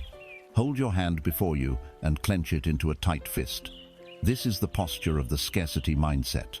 It is a fist of fear, clinging tightly to what it has, afraid of loss. Now, feel the tension in your forearm, the rigidity in your fingers. Notice also that a fist clenched this tightly cannot receive anything new. Now, consciously, slowly, open your hand, let the fingers relax, turn the palm upward. This is the posture of abundance. It is open, it is receptive, it is trusting, it is ready to both give and receive with ease. The entire journey from lack to wealth is encapsulated in this simple shift from a clenched fist to an open hand. The psychology of clinging is rooted deep in the illusion of a finite universe. The ego, our survival mechanism, operates from a core belief that there is not enough to go around. It sees the world as a zero-sum game. If someone else has more, I must have less. If I give something away, be it my time, my money, my knowledge, then I have created a deficit for myself. This belief system compels us to hoard. We hoard money, stuffing it away for a feared rainy day. We hoard possessions, cluttering our homes with things we no longer use or love, just in case we might need them someday. More subtly, we hoard our energy, afraid to be generous with our praise or our attention. We hoard our ideas, afraid someone else might steal them and profit from them. This clinging, this hoarding, creates a state of profound energetic constipation. It is the spiritual equivalent of holding your breath. When you refuse to let anything go, you also prevent anything new from coming in. Life becomes stale, stagnant, and repetitive. If you feel stuck, if you feel that nothing new or exciting ever happens for you, look closely at what you are clinging to with a clenched fist. The flow of life, like the flow of a river, requires constant movement. When you dam the river to hoard the water for yourself, you do not end up with a powerful lake. You end up with a stagnant, smelly swamp. This creates a visceral inner conflict, especially when resources feel tight. The idea of giving anything away when you feel you are already in deficit can seem like madness, like an act of self-destruction. The logical mind, the survivalist ego, will scream in protest. Are you crazy? You can't afford to give that away. You have to protect what little you have. Generosity is a luxury for the rich. This voice is not your enemy. It is simply a frightened part of you operating on faulty information. It believes the pie is finite. It believes your well-being depends on accumulation. It is a logic born of fear. But there is a deeper wisdom, the wisdom of the soul, that knows it is part of an infinite, open system. The soul knows that the universe is a boundless ocean of energy, and that true security comes not from hoarding a cupful of its water, but from learning how to swim. The conflict, then, is between the fearful logic of the closed fist and the expansive faith of the open hand. To transcend this conflict is to be willing to conduct an experiment, to test a higher law, even when it feels counterintuitive and frightening. The core message, the law that governs all prosperity, is this: the universe operates on the principle of dynamic flow, not static accumulation. Your wealth is not measured by what you have, but by what flows through you. And flow, by its very nature, requires both an inflow and an outflow. Think of your own body. You must breathe. You inhale the life-giving oxygen from the atmosphere. This is the inflow. This is gratitude. This is receiving. But what if you decided you loved that breath so much that you wanted to hold on to it forever? You would turn purple and die within minutes. To live, you must exhale. You must release the carbon dioxide, the waste product.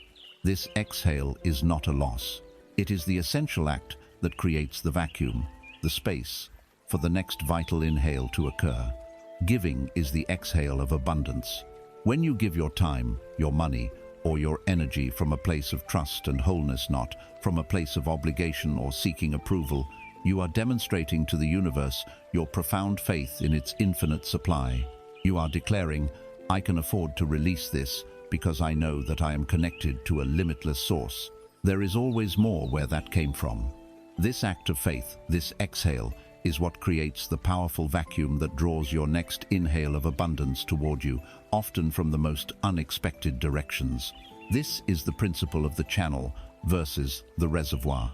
The ego wants you to be a reservoir, a dam that holds and accumulates as much water as possible.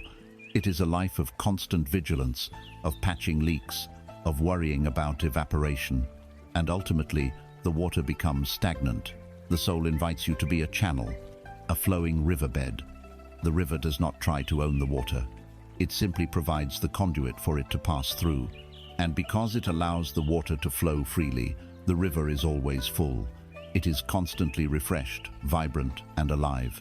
It supports life along its banks. It is a source of nourishment for everything it touches. To become a channel for abundance is to allow money, ideas, and opportunities to flow to you and through you, out into the world to serve and bless others. Your security lies not in the water you are holding, but in your unshakable connection to the infinite source from which the river springs. To embody this principle, you must practice it.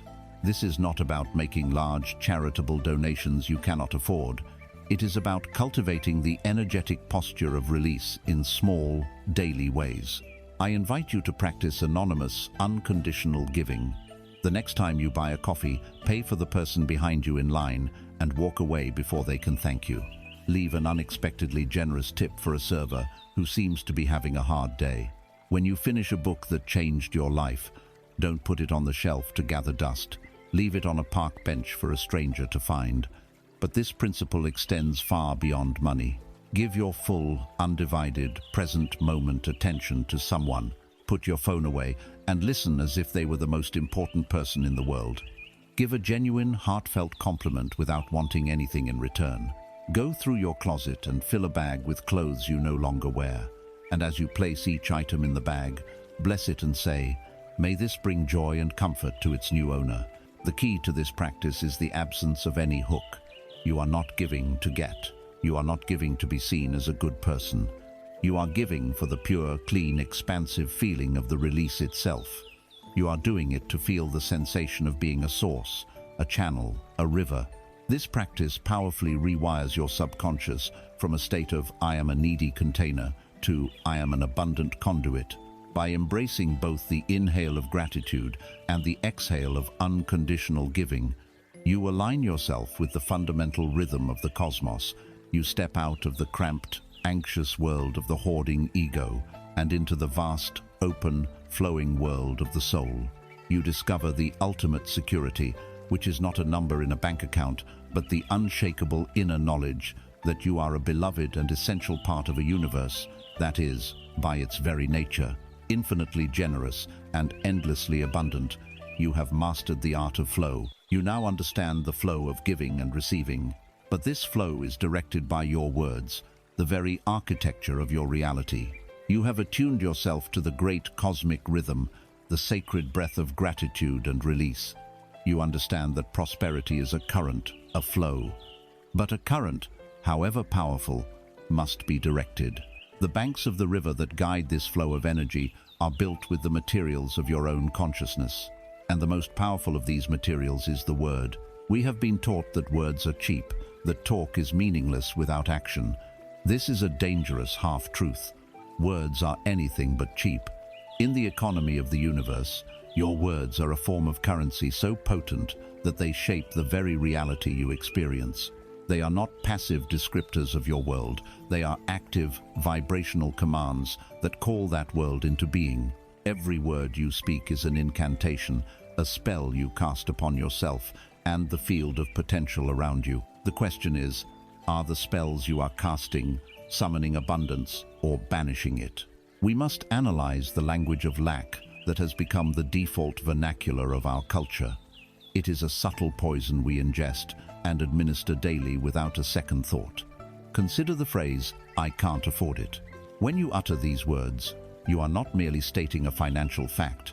You are making a powerful declaration of your own impotence. You are speaking a curse of limitation over yourself. The words "I can't" are a command that slams the door shut on all creative possibility. They instruct your subconscious mind to stop looking for solutions, to stop seeing opportunities. They are the energetic equivalent of building a wall between yourself and the infinite supply of the universe.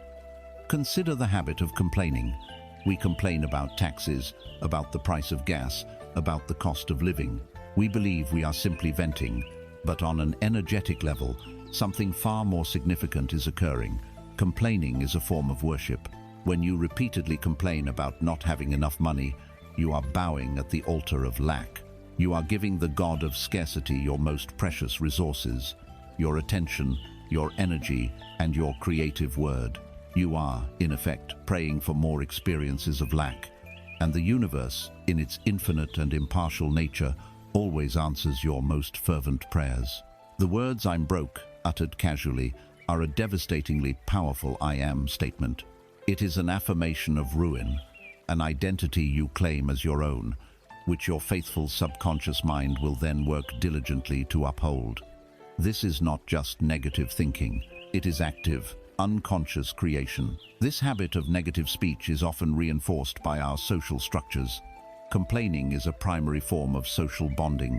People gather to create a sense of camaraderie through shared victimhood. They bond over their mutual dislike of a boss, their shared frustration with the economy, their collective anxiety about the future. To participate in these conversations is to feel a sense of belonging, of being normal, and this creates a powerful inner conflict. As you awaken to the creative power of your words, you may find yourself becoming silent in these gatherings. When you refuse to join the chorus of complaint, you may be met with suspicion. Your friends or family may see your new way of speaking as naive, arrogant, or dismissive of their reality. The temptation to fall back into the old, comfortable patterns of shared negativity can be immense. You are faced with a choice between the comfort of the familiar complaint tribe and the sometimes lonely but infinitely more powerful path of conscious creation. You must choose whether your desire for energetic sovereignty is greater than your need for social validation based on a shared frequency of lack. It is a courageous step to choose to speak a different language, to become an ambassador of a new reality in a world addicted to the old one. The core message is this: your word is your wand. You are speaking your life into existence, moment by moment. The words "I am" are the two most powerful words in the human language, for whatever you attach to them becomes the blueprint for your identity and your experience. You have been using this divine power unconsciously, mostly to create what you do not want. The shift is to now wield this power with deliberate, conscious intent. You must begin to speak about what you want as if it is already so. You must speak of your desires not as distant hopes, but as current realities. This is not about lying to yourself. It is about aligning your language with the higher truth of the quantum field, where all possibilities already exist. When you say, "I am struggling," you are aligning with the reality of struggle. When you declare, "I am a being of infinite resourcefulness and creativity," you are aligning with the reality of abundance, calling it forth from the field of potential into your manifest experience. Imagine your life is a magnificent, uncarved block of pure white marble. Inside this block, your perfect life, your masterpiece, already exists in its entirety, just as Michelangelo saw the David in the stone. Every word you speak is a strike of a chisel upon this marble. For years you have been chiseling unconsciously. Your words of worry, "What if I fail?" have been clumsy, fearful blows, creating deep gouges and cracks. Your words of complaint, "It's so unfair," have been angry, frustrated strikes, chipping away randomly and creating a jagged, ugly surface. Your words of self-deprecation, "I'm not good enough," have been the most damaging of all, weakening the very foundation of the stone. Now, you are becoming a master sculptor. You are taking the chisel of your word into your hands with conscious intent, your new words of possibility. I wonder what magic is possible here, are precise, exploratory taps that begin to reveal the form within. Your words of gratitude, "I am so thankful for the resources flowing to me," are smooth, polishing strokes that create a luminous sheen. Your powerful declarations, "I am worthy," "I am abundant," "I am creative," are the masterful, confident strikes that clear away huge chunks of unwanted stone, revealing the breathtaking beauty of the masterpiece that has been waiting patiently within. Every day, every hour, you are at your sculptor's stand. Are you a vandal or are you a master? To bring this practice into your tangible life, I invite you to undertake a complaint fast. For the next 7 consecutive days, you will make a sacred commitment to yourself to not utter a single verbal complaint about money, lack, or your financial circumstances. The first day, your only job will be awareness. You may wish to place a rubber band on your wrist, and each time you catch yourself beginning to complain, either out loud or in your head, you will gently snap it. This is not a punishment. It is a simple, effective pattern interrupt to bring your unconscious habit into your conscious awareness. You will be shocked at how frequently the impulse arises. Once you are aware of the impulse, your task is to pivot. When you are about to say, "I can't afford that," stop, take a breath, and reframe it.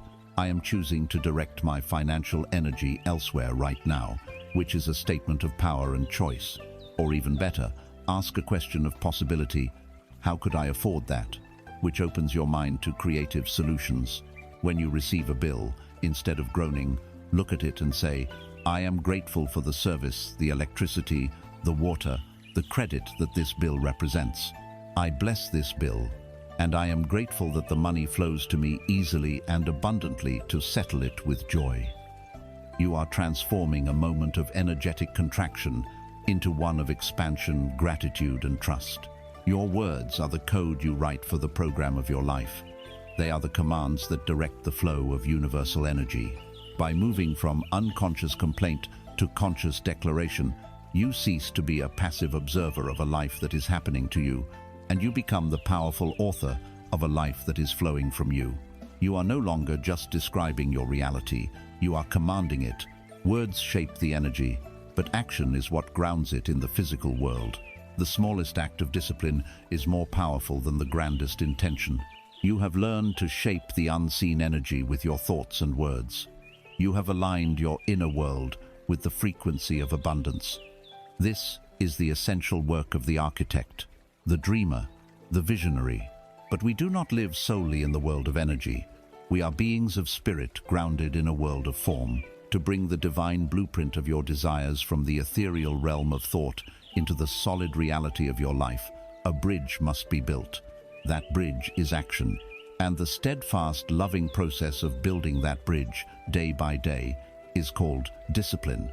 We must immediately reclaim this word from the dungeons of our mind. Discipline is not punishment. It is not rigid, joyless self-flagellation. True, spiritual discipline is the ultimate act of self-love. It is the devotional practice of consistently showing up for the person you are becoming. It is the way you honor the vision you hold for your life with the currency of your physical effort. To understand discipline as love, we must first understand its opposite, procrastination, as fear. Procrastination is rarely, if ever, a symptom of laziness. It is a sophisticated, often unconscious strategy of self-protection. When you procrastinate on taking steps toward your financial goals, you are not being lazy, you are likely being terrified. Perhaps it is the fear of failure. The ego whispers, if you don't truly try, you can never truly fail. You can always tell yourself you just didn't have the time or the energy. This way, your dream can remain a perfect, unsullied fantasy. And so you protect the fragile dream by never exposing it to the harsh light of reality. Or perhaps, more subtly, it is the fear of success. If I actually become wealthy and successful, the hidden voice murmurs, everything will change. More will be expected of me. People will treat me differently. I might not be able to handle the pressure. It is safer to remain here in the familiar discomfort of lack. Sometimes the fear takes the form of perfectionism, an elegant trap that insists, I cannot begin until I know every step, until I have the perfect plan, until the conditions are exactly right. This, of course, means you never begin at all. Seeing procrastination through this lens of fear allows you to approach it not with self-criticism, which only adds another layer of negative energy, but with deep compassion. Discipline, then, becomes the gentle, steady hand of the loving parent, taking the frightened child of your fear by the hand and saying, I know you are scared, but we are just going to take one small step together. I will not abandon you. This compassionate understanding is needed to navigate the great inner conflict between inspiration and consistency. Our culture idolizes the lightning strike of inspiration, the overnight success, the quantum leap. We are addicted to the rush of a new idea, the euphoric high of a sudden burst of motivation. In these moments, action feels effortless. We stay up all night building the website. We spend an entire weekend mapping out the business plan. We are heroes in the movie of our own life. But inspiration is a fleeting and fickle visitor. It is the grand romance. Discipline is the deep, abiding love. It is showing up on the cold, grey Tuesday morning, when the romance has faded, when you feel no inspiration at all, and doing the small, unglamorous, repetitive task that you promised yourself you would do. It is the conflict between your desire for a dramatic breakthrough and the quiet, unsexy reality of daily practice. It is here, in the mundane moments of choosing to act without the fuel of excitement, that your character is forged and your future is truly decided. Anyone can act when they feel inspired. The master is the one who acts even, and especially when they do not. The core message, the foundational physics of grounding your vision, is this. The universe respects intensity, but it reveres commitment. Your grand declarations and passionate visions charge the energetic field, but it is your small, consistent, daily actions that convince the universe you are serious. Each time you choose to take a small, aligned action, you are casting a vote for your new reality. You are sending a clear, powerful signal that says, I am committed to this. My energy is not just in the dream, it is in the work. I am showing up as the person who lives this reality long before the evidence has manifested. This consistency creates an unstoppable energetic momentum. It is a force that begins to bend time and space around your intention. Imagine you are heating a large kettle of water. Your goal is to turn the water into steam tow, create a change of state, a transformation. Discipline is the process of applying heat. When the water is at 20 degrees Celsius, you apply heat and raise it to 21 degrees. Has anything changed? Number. It is still just water. You apply more heat, 40 degrees, 60 degrees, 80 degrees, 95, 96, 97, 98, 99 degrees. For all of this effort, for all of this persistent application of energy, you have produced no visible change in the state of the water. It is simply hot water. This is the point where almost everyone gives up on their dreams. They have been taking action, they have been applying the heat, but they do not see the dramatic results they were hoping for. They conclude, this isn't working, and so they turn off the heat. But the master of manifestation understands the physics. They know that the magical transformation from water into steam into a new state of being with the power to move locomotives happens at a single point, 100 degrees. And that crucial, transformative 100th degree has no power on its own. Its power is utterly dependent on the 99 persistent, seemingly unproductive degrees that came before it. Your small, daily, disciplined actions are those single degrees of heat. They may not look like much on their own, but they are cumulatively building the pressure and the heat that is required for the inevitable quantum leap, for the transformation of your reality into powerful, expansive steam. To put this principle into immediate practice, we can use a simple technique to overcome the initial inertia of procrastination, known as the 2-minute rule. Your mind does not resist the task itself so much as it resists the overwhelming idea of the task. The thought of writing my book is terrifying. The thought of organizing my entire financial life is paralyzing. So, we trick the mind. Choose one small task you have been procrastinating on that is aligned with your vision of abundance. Perhaps it is reading a chapter of a book on investing. Perhaps it is decluttering one shelf in your office. Perhaps it is researching one potential client. Now, set a timer on your phone for just 2 minutes and make a deal with yourself. You only have to perform this task for 2 minutes. When the timer goes off, you have full permission to stop. The magic of this lies in overcoming the single greatest barrier: activation energy. Starting is the hardest part. What you will often find is that once the 2 minutes are up, you are already in the flow of the activity, and you continue for 5, 10, maybe 30 minutes. An object in motion stays in motion. But even if you do stop at 2 minutes, you have achieved a profound victory. You have kept your promise to yourself, which builds the muscle of self-trust. And you have added one more degree of heat to the water. You have won the day. Discipline, reframed as this act of loving, devotional, and consistent action, is the process by which you become a co-creator with the universe. You are taking your highest spiritual intentions and lovingly weaving them into the fabric of physical reality. Each small action is a prayer made manifest, a statement of faith that builds an undeniable momentum. You are proving to yourself and to the cosmos that you are no longer just a dreamer, you are a builder. Discipline builds momentum, and as your energy builds, you will begin to notice the world around you responding in uncanny ways. You are learning to read the language of the mirror. Through the loving application of discipline, you have begun to build a powerful inner momentum. You are tending to your garden, watering your seeds, and speaking a new language of possibility. As this energetic pressure builds within you, the world outside of you has no choice but to begin to respond. This response is not a random reward for good behavior. It is a lawful, predictable, and perfect reflection. This brings us to one of the most challenging, confronting, and ultimately liberating principles on the path to mastery. The world you experience is not separate from you. It is a mirror. The financial conditions, the people, the opportunities, and the challenges that populate your life are a direct, flawless reflection of your own inner state of being. To change your life, you must stop trying to polish the mirror and begin to transform the self that is being reflected. Our default mode of operation is to see the world as being out there. We perceive a solid, objective reality that is separate from our inner world of thoughts and feelings.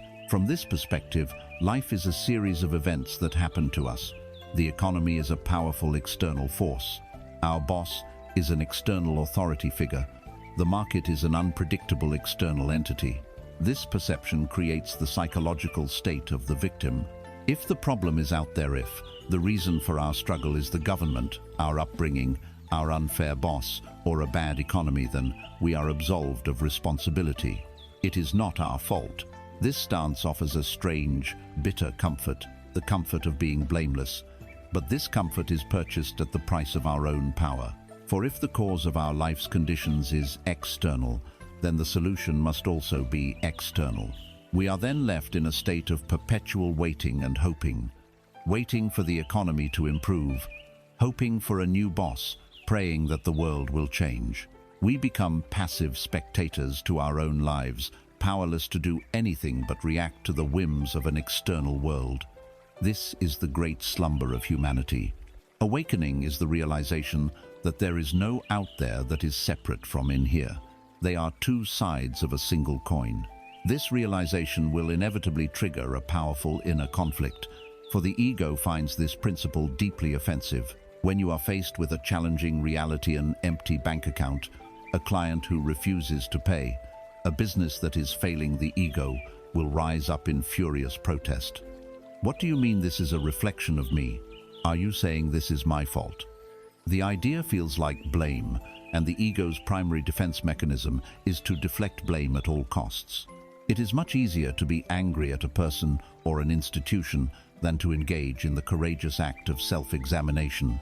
The conflict is between the ego's desperate need to be right, to be the innocent victim in the story, and the soul's quiet, unwavering whisper that reminds you of a deeper truth.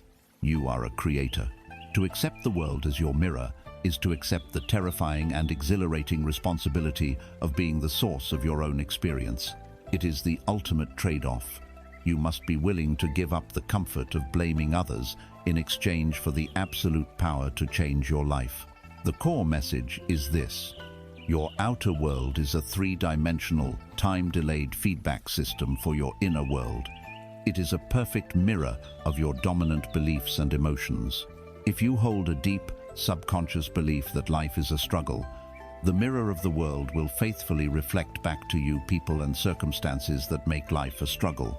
If you vibrate with the frequency of "I am not worthy," the mirror will bring you experiences that validate your unworthiness, such as being underpaid or overlooked. If your inner state is one of chaos and disorganization, your financial life will be reflected as chaos and disorganization. The universe does not give you what you want, it gives you what you are.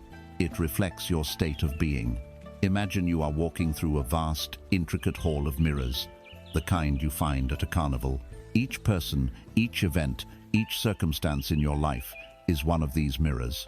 The difficult client who questions your every move is a mirror reflecting back to you your own lack of confidence in your value. The friend who suddenly comes into a windfall of money is a mirror reflecting back to you your own beliefs and feelings about wealth. Do you feel joy for them, or the sharp sting of envy and lack? The unexpected bill that arrives in the mail is a mirror reflecting a deep-seated expectation of financial stress.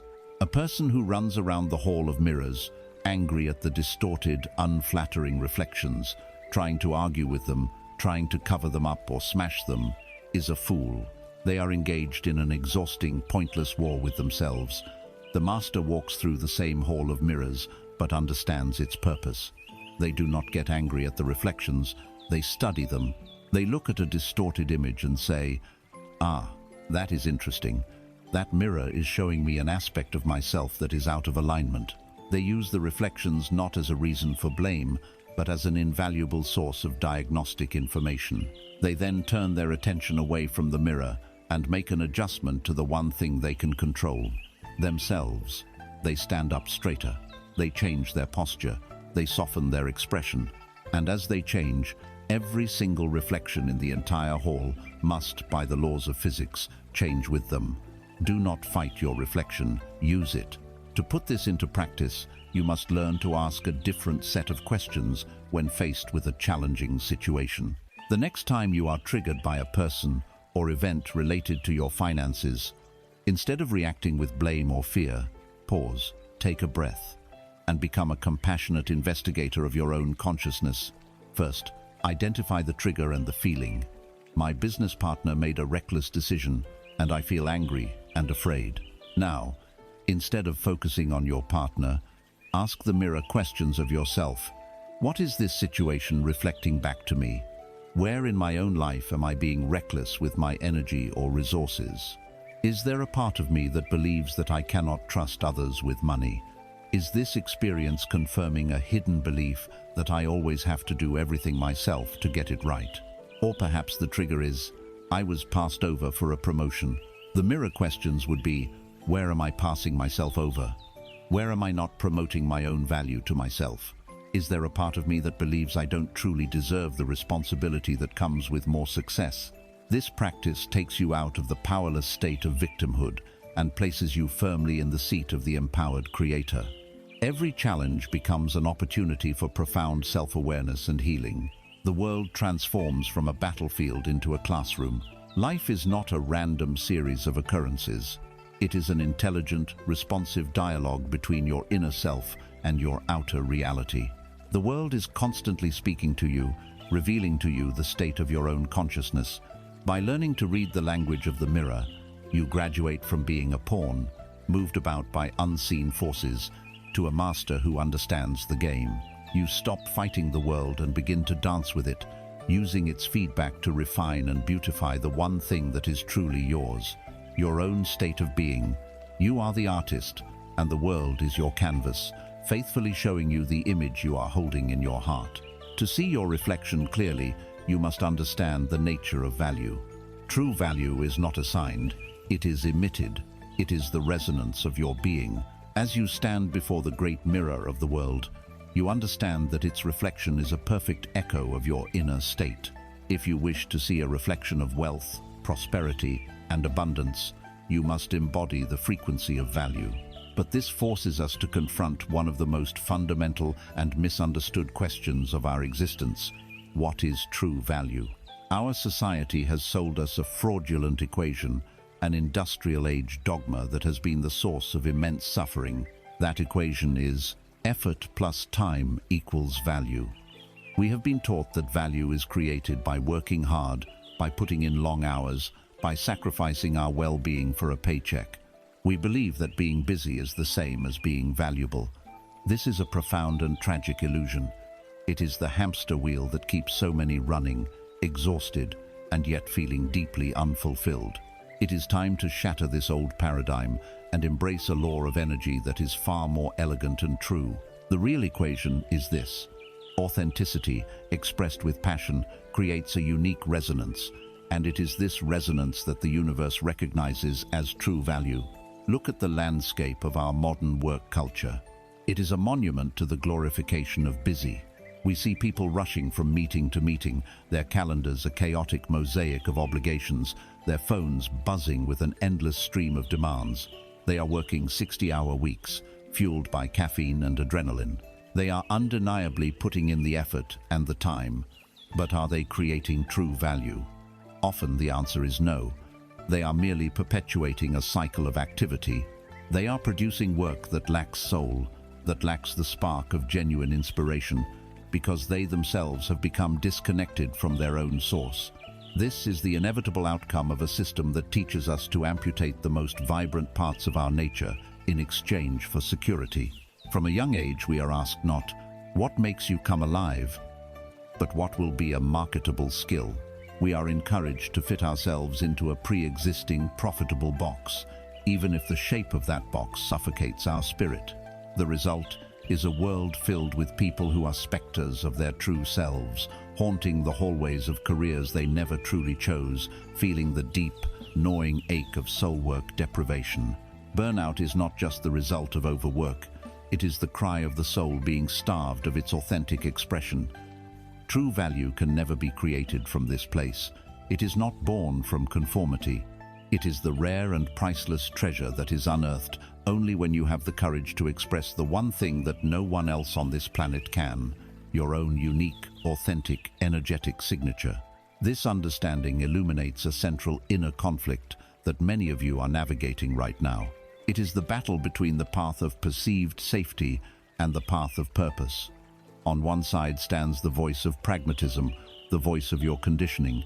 It says, stick with the safe job, the pay is steady, the benefits are good, it's responsible, it builds a cage of comfort and calls it security. On the other side is a quiet, persistent whisper. It is the voice of your soul, your inner genius.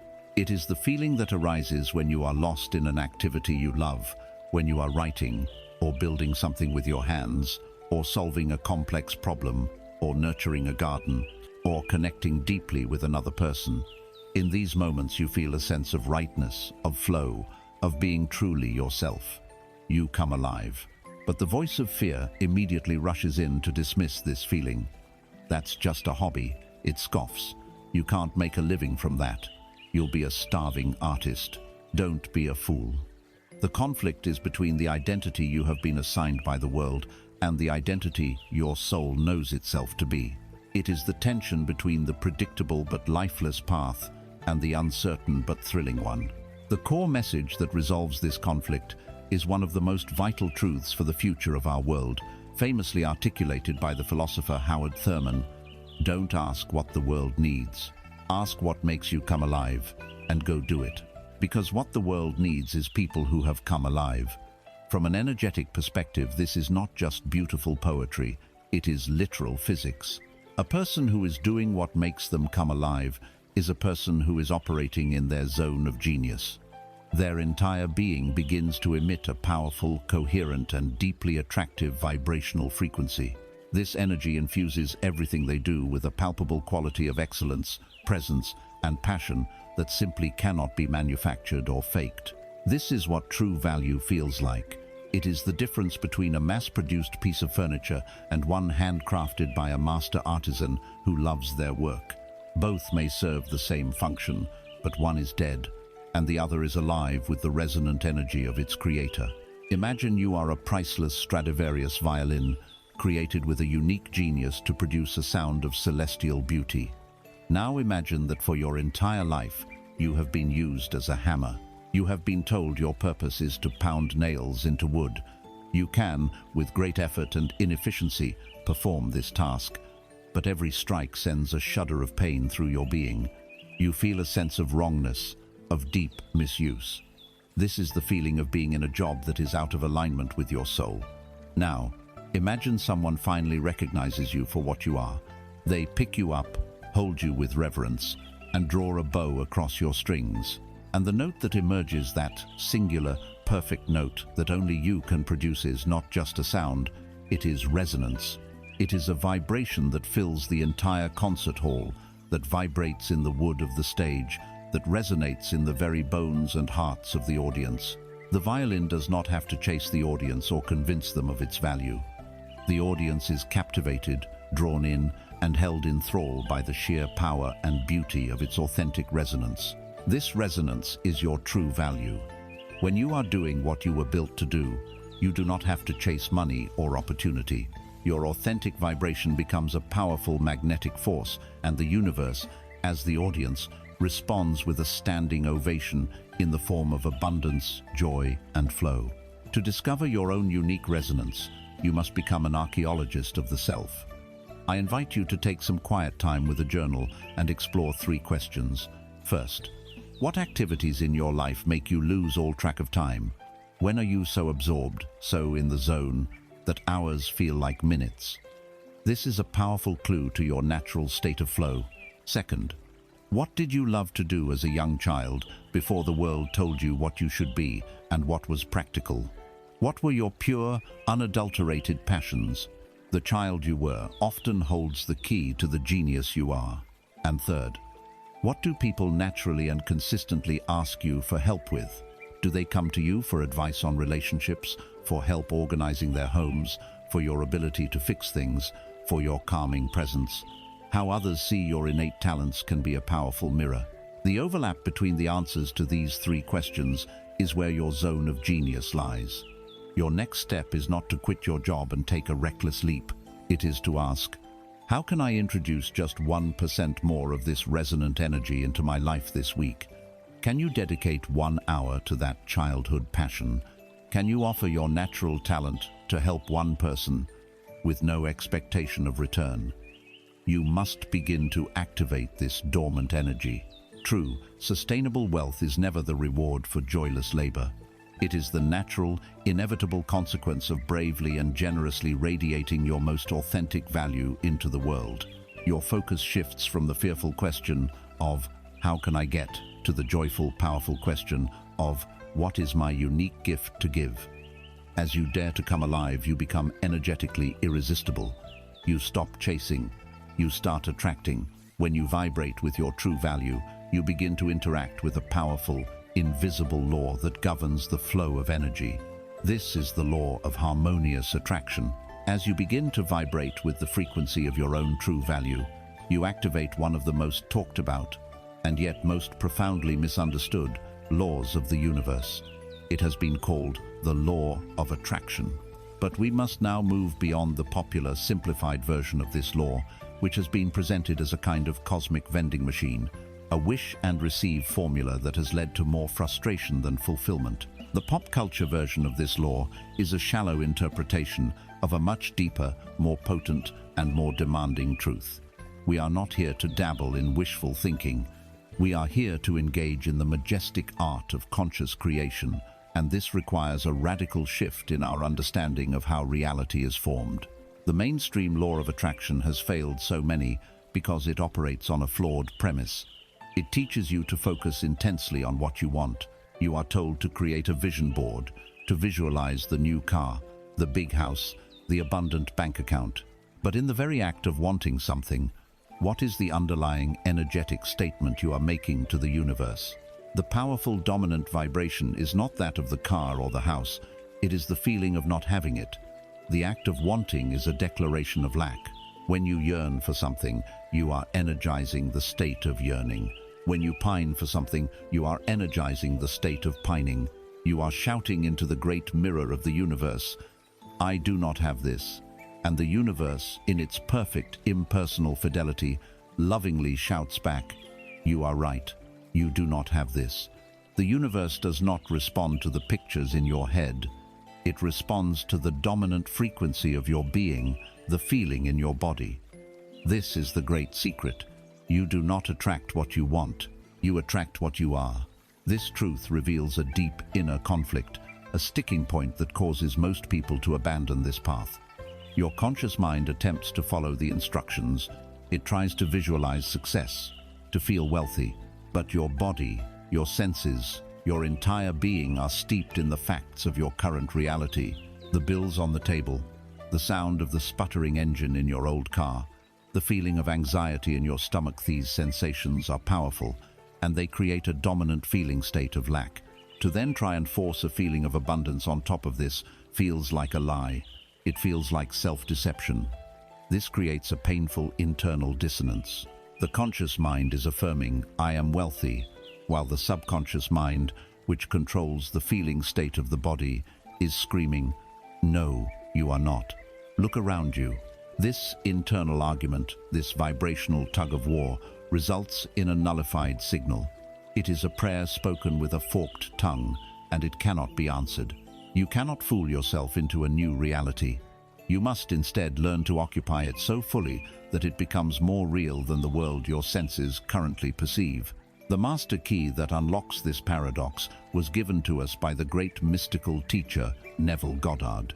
The principle is this: you do not attract what you want.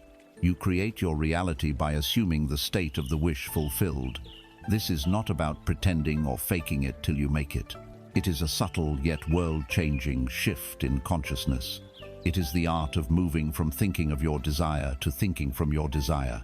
You stop seeing your goal as a destination you are trying to reach, and you begin to view the world from that destination as if you have already arrived. You ask yourself a different set of questions. If my financial dreams were already a reality, what person would I be right now? How would I be walking? How would I be talking? What would the dominant feeling in my body, bear relief, ease, freedom, generosity? How would I be looking at the world? You then begin to cultivate and embody that state of being in this present moment, regardless of the evidence of your senses. Imagine you are a powerful radio broadcasting tower. Your current life, with all its struggles and limitations, is being perfectly broadcast on frequency 88.1 FM, the scarcity station. It is a clear and powerful signal. Your desired reality of freedom and abundance is being broadcast on a different frequency, 102.5 FM, the abundance station.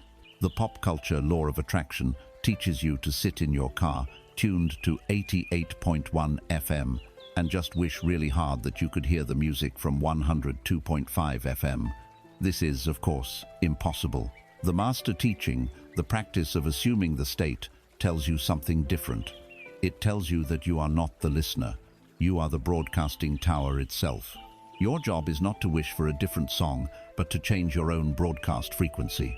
The act of assuming the state is the act of reaching into your own control panel and deliberately, consciously, changing your output from 88.1 FM to 102.5 FM.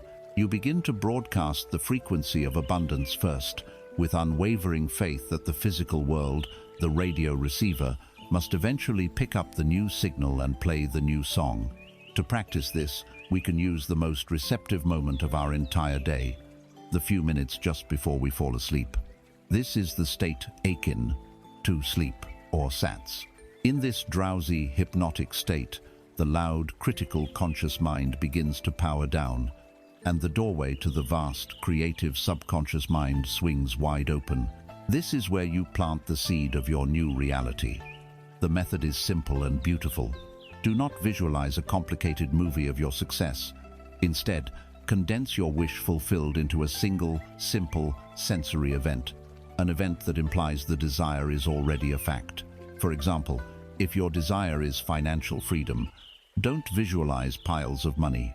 Instead, you might imagine a short, 1 or 2 second scene of a trusted friend shaking your hand and saying, "I am so happy for your incredible success."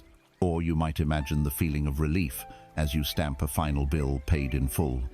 The key is that the scene must imply the desire is finished.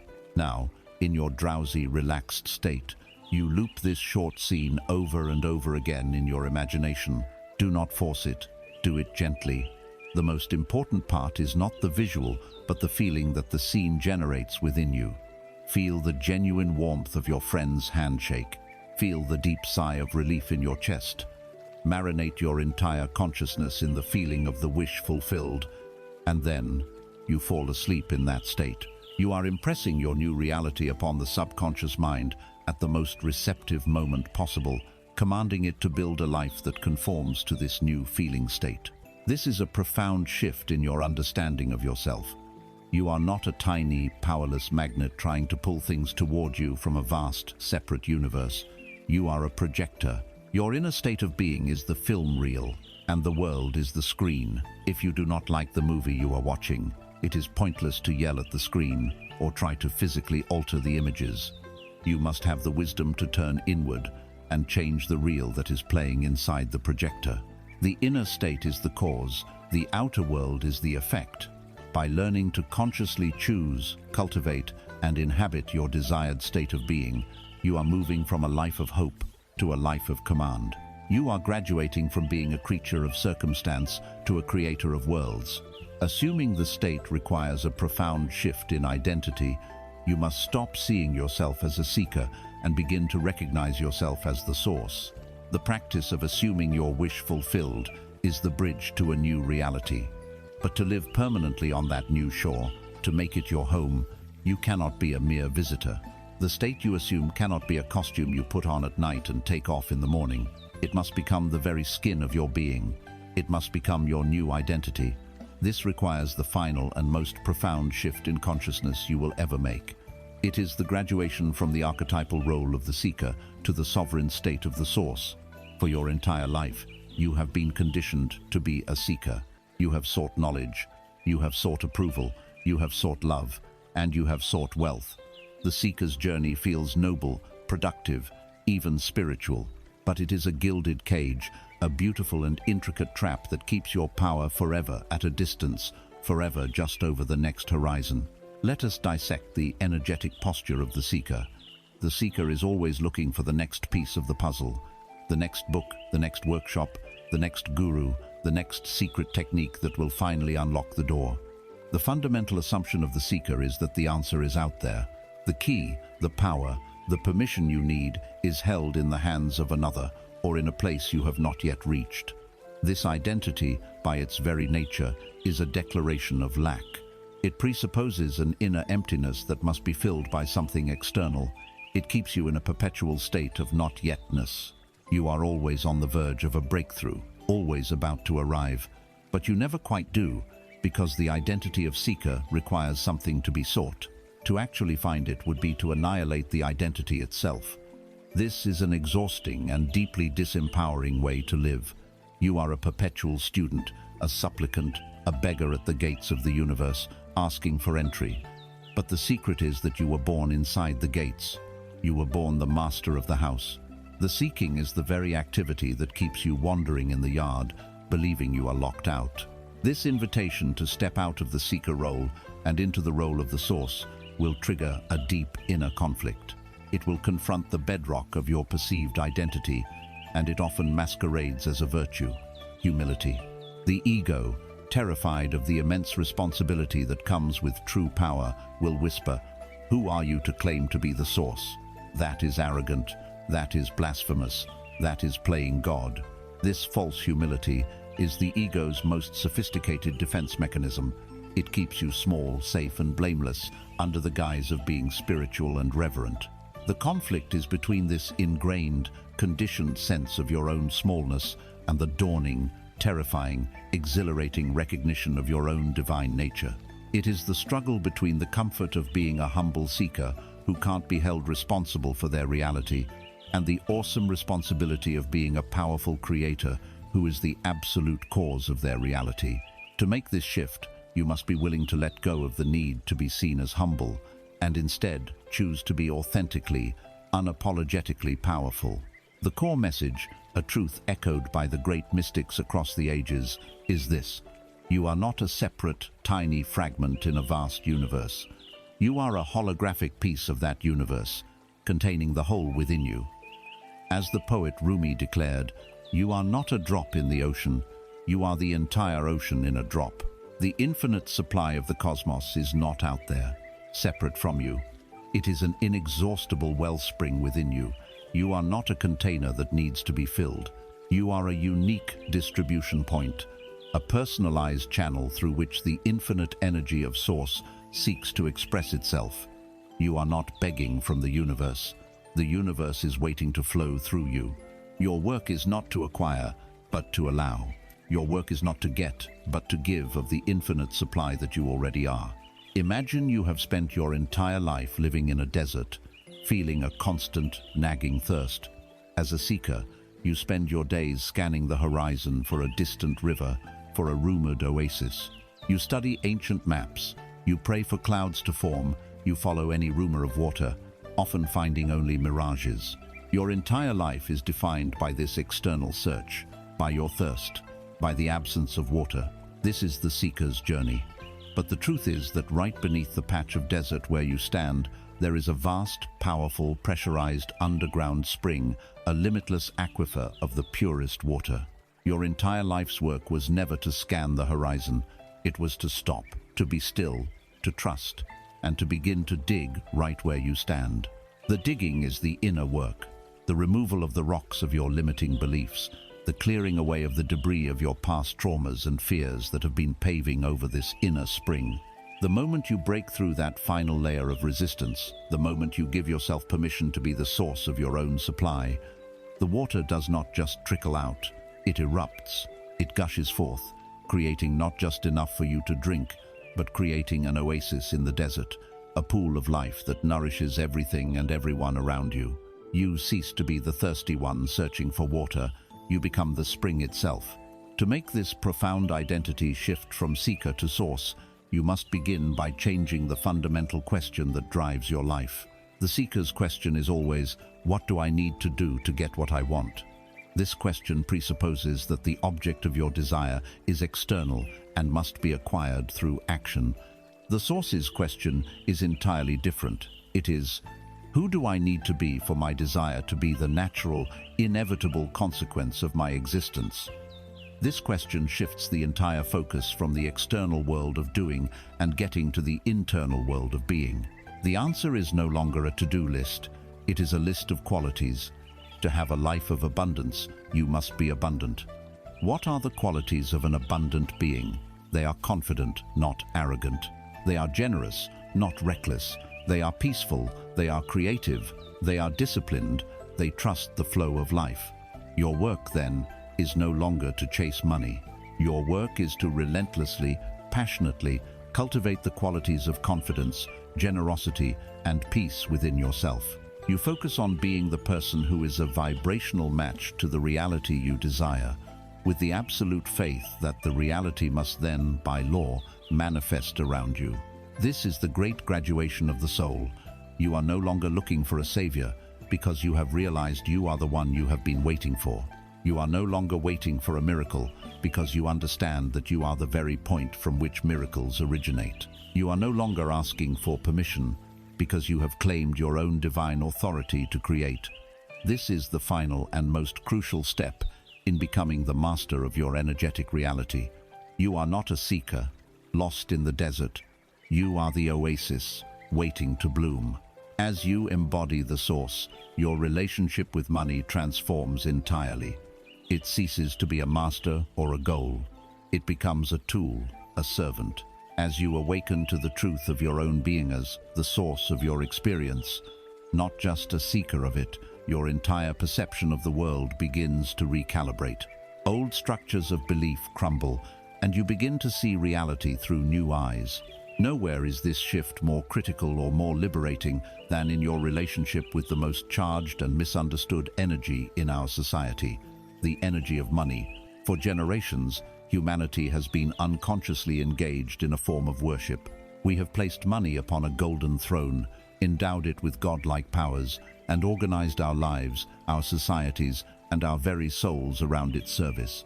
We have made it a deity, and like any powerful deity, it inspires in its followers two primary, all-consuming emotions: desperate, clawing greed for its favor, and paralyzing, terrifying fear of its wrath. It is time to commit the ultimate act of spiritual liberation. It is time to walk up to the throne, look the idol in the eye, and respectfully, but firmly, escort it from its seat of power. It is time to demote money from a god to a servant.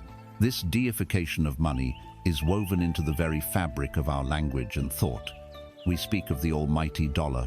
We describe ourselves as being a slave to the wage. We worship at the altar of the stock market. We judge our own worth and the worth of others by the size of their financial offerings. In doing so, we give our power away. We project our own innate qualities of security, freedom, and happiness onto this external, neutral symbol, and then we spend our lives chasing the symbol instead of cultivating the source. When money is your god, you can never be at peace. If you do not have it, your life is a frantic, anxious prayer for its arrival. If you do have it, your life becomes a frantic, anxious prayer that it will not abandon you. You are forever bound to the whims of an external master, your emotional state rising and falling with the tides of the market, your peace of mind held hostage by the numbers on a screen. This is the great trap.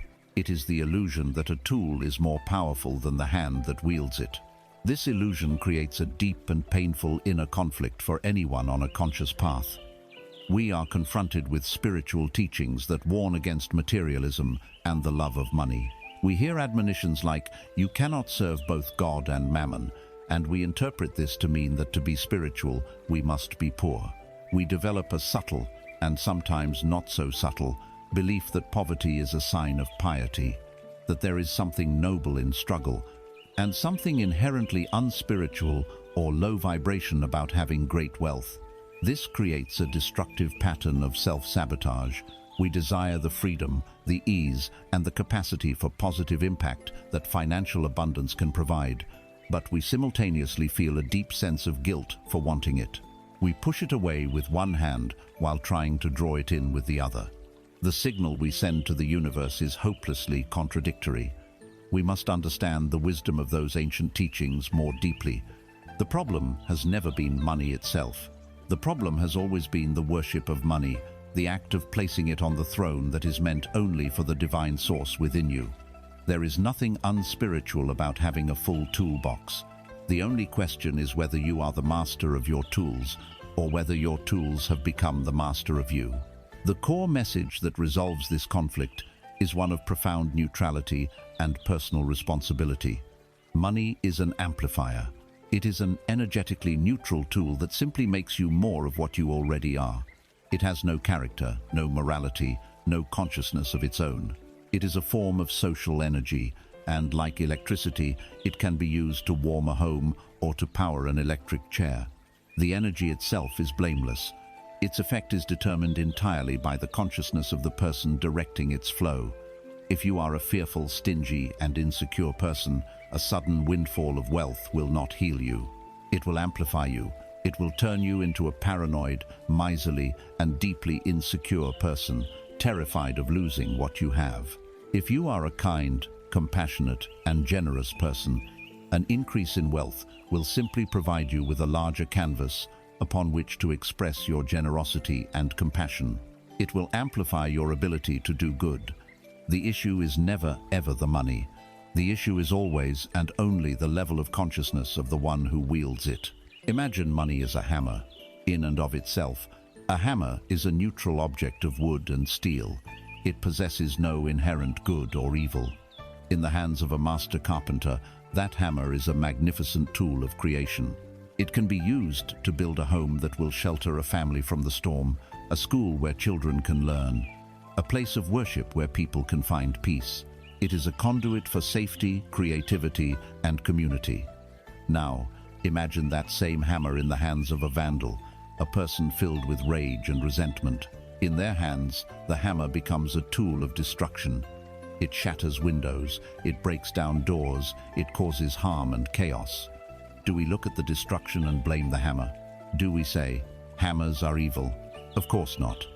Our judgment falls entirely upon the consciousness of the person holding the tool. Your life's work is not to fear the hammer of money, nor is it to kneel before it in worship. Your life's work is to become a master carpenter of consciousness, so that when the hammer is placed in your hands, you know exactly how to build something beautiful with it. To consciously shift this dynamic in your own life, you can engage in a powerful, practical exercise. You are going to write a job description for your money. You are going to formally demote it from its position as your god and rehire it as your employee. Take out a piece of paper or open a new document. At the top, write job description, the energy of money in my life. Now, like any good leader, you must define its role and purpose. What is the ultimate mission of this employee? You might write, the core purpose of my money is to serve as a loyal and efficient tool to support a life of ever-expanding freedom, creativity, joy, and service. Next, list its key responsibilities. Be specific. Responsibilities include providing for a beautiful, peaceful, and harmonious home environment, funding a vibrant, healthy, and nourishing lifestyle for myself and my family, enabling travel, learning, and enriching new experiences, growing intelligently through wise and ethical investments, and serving as a channel for generosity by consistently contributing to the people, causes, and ideas that uplift humanity. Read this document. Feel the shift in power. You are no longer asking money what it wants from you. You are telling it what you require of it. You are giving it a noble purpose beyond mindless accumulation in a bank account. You are giving your wealth a vision, a soul. By taking money off the throne, you reclaim your own sovereignty. It ceases to be an object of fear and desire, and it becomes what it was always meant to be, a versatile and obedient servant. You are the master. Your conscious vision is the guiding hand. Money is simply one of the many tools in your workshop. You are no longer concerned with making a killing, but with building a life. The anxiety drains away, replaced by a sense of calm, creative authority. You are the master carpenter, and you are ready to build. Once money becomes your tool, you can use it to engage in the ultimate act of abundance, the art of conscious creation. With your sovereignty reclaimed and your tools in hand, you now stand as the master of your inner world. You are no longer the servant to money, but its director. You are no longer the victim of your past or your future, but the conscious presence that commands the now. From this place of power, you are called to your ultimate function, your highest purpose, to become the architect of your own reality. For too long, you have lived like a drifter, taking shelter in structures built by others, the cramped rooms of your family's expectations, the drafty hallways of societal norms, the low-ceilinged shacks of your own limiting beliefs. You have made a home in a reality that was never designed for the magnificence of your true self. Today, you pick up the drafting tools. Today, you lay the foundation stone. Today, you begin to consciously design the life that is waiting to be born through you. Most of humanity exists in a state of quiet passivity, feeling like a leaf carried on the winds of circumstance. Life is perceived as a series of random events that happen to us. We get a lucky break. We suffer a setback. We are hired, we are fired. We are subject to the whims of the market, the moods of our boss, the health of the economy.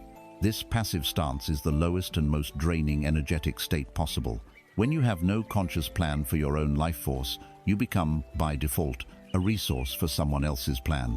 Your energy, your time, and your talents are co-opted and siphoned off to build the dreams of others, of your employer, of advertisers, of the culture at large.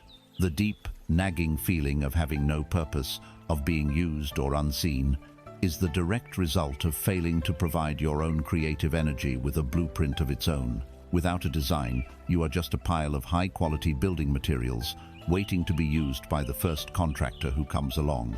The invitation to become the architect of your own life can feel both exhilarating and terrifying. Staring at the vast, blank page of your own potential can be paralyzing. The ego, which thrives on problems but fears true responsibility, will immediately begin to sow doubt. Where do I even begin? It will ask. What if I design the wrong life? What if I choose a path and then regret it? What if I draw up these grand plans and then fail to build them, proving my own inadequacy? This fear of the blank page keeps many people trapped in the familiar misery of an undesigned life. It feels safer to complain about the house you are living in than to take on the immense task of designing and building a new one. The conflict is between the soul's profound yearning for a life of meaning and purpose and the ego's terror of having to define what that meaning and purpose is. You must be willing to trade the comfortable ambiguity of the drifter for the powerful clarity of the architect. The core message is a call to radical responsibility. You are already the architect of your reality. There is no alternative. The only choice you have is whether to be a conscious architect or an unconscious one.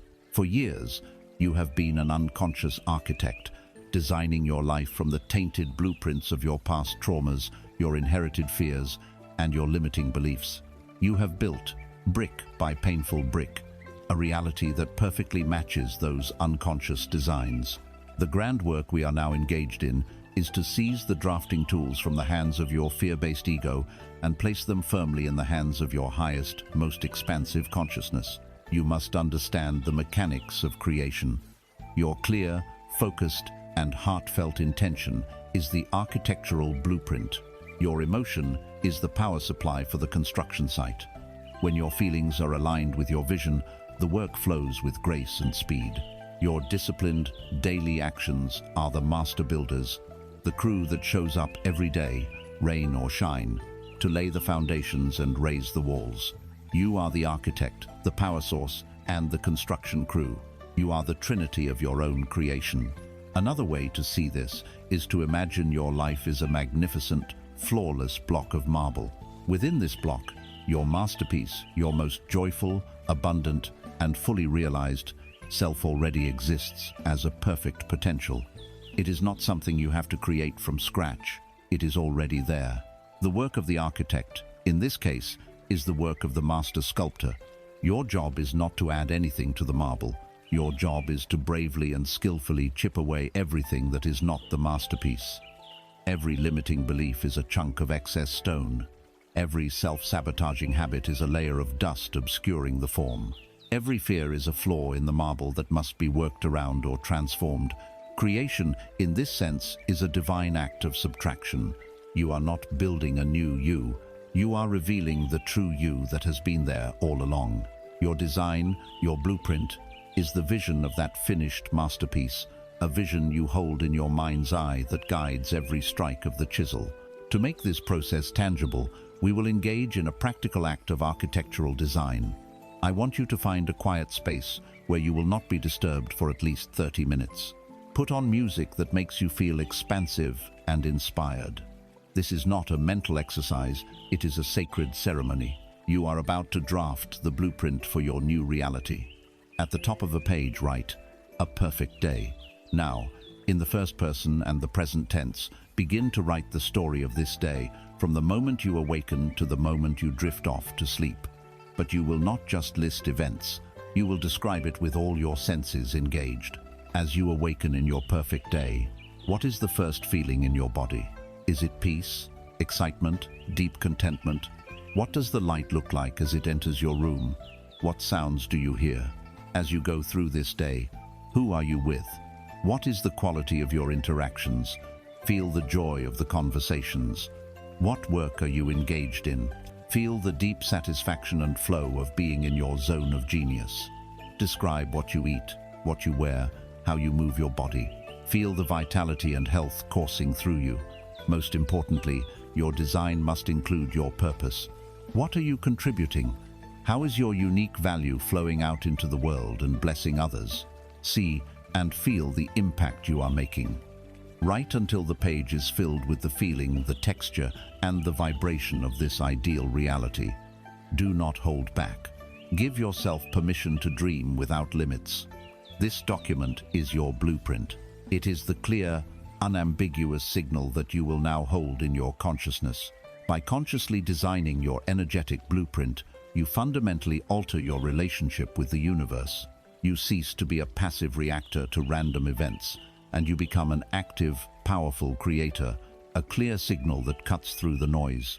You are providing the great mirror of the universe with a new, beautiful, and coherent image to reflect back to you. You have given your construction crew the law of action, a clear plan to follow.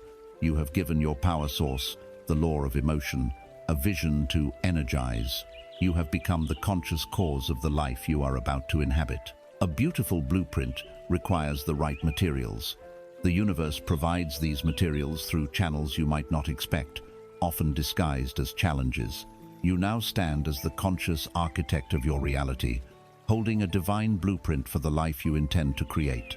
You have done the deep inner work of clearing the ground, planting the seeds, and aligning your energy. But even the most beautiful blueprint requires raw materials. A house cannot be built from vision alone. It requires lumber, bricks, wiring, and glass. A common question then arises: where do I get the materials to build this grand vision? The universe, in its infinite intelligence, has a delivery system for these materials, but they often arrive in packaging we do not recognize. They come disguised as the very things we have been taught to avoid, resent, and fear. The raw materials for your magnificent new life will be delivered to you in the form of problems.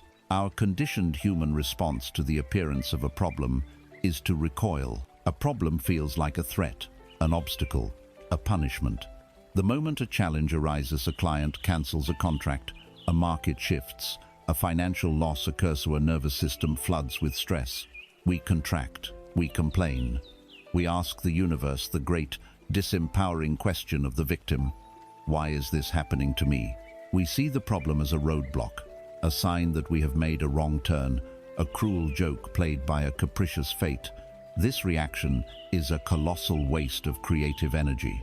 The energy you spend resisting, resenting, and complaining about a problem is the very energy you could be using to solve it.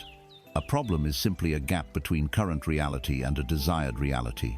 It is a question that life is posing. Our tragedy is that we have been trained to curse the question rather than daring to find its answer. We have been taught to seek a life of comfort and ease, a life free from problems, believing this to be the ultimate prize. But a life without problems is a life without growth. It is a stagnant pond. The friction of the problem is the very force that polishes the stone of your soul and calls forth the strength you did not know you possessed.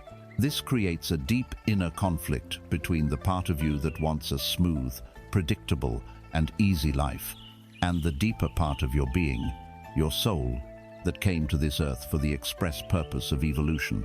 The ego longs for a permanent, comfortable plateau where all challenges cease. The soul craves the mountain peak that can only be reached by the arduous, character-building climb. When a problem appears, the ego feels punished. It says, "Not this again. I must be doing something wrong. I am cursed." It sees the problem as proof of its own failure. The soul, however, sees the problem as a gift. It understands that the challenge is not a punishment, but an initiation. It is a perfectly designed catalyst, a divine curriculum sent to teach you exactly what you need to learn next. It is the weights in the gymnasium of life that will build the muscles of your wisdom, your resilience, and your creative power. To embrace this perspective is to move from seeing yourself as being punished by your problems to seeing yourself as being chosen by your challenges.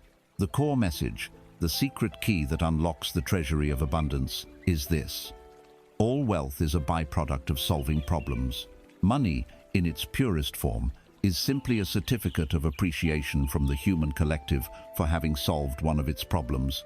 A doctor is rewarded for solving the problem of sickness. A chef is rewarded for solving the problem of hunger. A teacher is rewarded for solving the problem of ignorance. An entertainer is rewarded for solving the problem of boredom. Your wealth, therefore, will always be in direct proportion to the scale and significance of the problems you are willing and able to solve. Do you want more wealth? Then stop running from problems. Start seeking them out. Fall in love with problems. See them not as burdens, but as puzzles, as opportunities, as invitations to greatness. The broke person runs from problems. The wealthy person hunts for them, knowing that inside every great problem lies an even greater opportunity. Imagine a problem is a rough, ugly oyster. It lies on the beach, encrusted with barnacles and sharp edges. It is unappealing to the eye. Most people, walking along the shore, see this ugly object and kick it aside with disgust. They are repulsed by its appearance, by its difficulty. This is how most of humanity treats problems. They want the beautiful, smooth, polished pearl, but they are unwilling to deal with the ugly, difficult shell that contains it. But the master, the one who understands how value is created, sees the oyster and their eyes light up. They know that this rough, unpleasant exterior is merely a disguise. They have the wisdom to see the potential within it. They have the patience and the tools to carefully, skillfully pry open the resistant shell. And inside, they find what they were looking for: the luminous, priceless pearl of a creative solution, a new innovation, a business opportunity, a moment of profound personal growth. The pearl could not exist without the difficult shell that protected and formed it. Do not be the person who kicks the oyster back into the sea. Become the pearl diver. Train your eyes to see the potential for treasure inside every challenge that life presents to you. To cultivate this new relationship with problems, you must shift your mental habits. The next time you are faced with a significant problem in your life or in the world around you, resist the powerful urge to complain. Instead, become a creative partner with the problem. Take out a journal. At the top of the page, describe the problem as objectively as possible. Now, instead of asking the victim's question, "Why is this happening to me?" ask the creator's questions. What is this problem inviting me to become? What skill is this challenge forcing me to develop? What hidden opportunity exists within this situation? What brilliant solution wants to emerge through me? Then, for 10 minutes, brainstorm. Allow yourself to generate as many potential solutions as possible without any judgment or censorship. Write down the practical, the absurd, the impossible. The goal of this exercise is not necessarily to find the final, perfect answer in 10 minutes. The goal is to fundamentally shift your energetic posture from one of passive, overwhelmed victimhood to one of active, empowered, creative engagement. In the moment you start looking for solutions, you have taken your power back. You have transformed from the one who is afflicted by the problem to the one who can master it. Problems are not obstacles on your path. They are the paving stones of your path. They are the raw, unordered materials that the universe delivers to your construction site, trusting that you, as the master architect, have the vision to see how they can be used to build your masterpiece. Every problem you solve strengthens your creative muscles. Every challenge you overcome increases your capacity to handle more abundance. By learning to embrace problems as catalysts, as gifts, as oysters containing hidden pearls, you become an alchemist of reality, capable of spinning the straw of everyday difficulty into the pure gold of spiritual and material wealth. Solving problems for others connects you to the universal flow. This leads to the final stage of energetic mastery, living in a state of service. You have learned to see the world as your mirror, to embrace problems as your divine curriculum, and to stand as the conscious architect of your life. You have turned your gaze inward and have begun the sacred work of transformation. Now, we arrive at the final turn in the path, the great outward expression of all the power you have cultivated. Having learned to solve the problems within your own being, you are now called to turn your gaze upon the world and to engage in the highest and most potent form of energetic practice, the act of service. But we must immediately cast aside the old, tired definitions that have clung to this word like chains.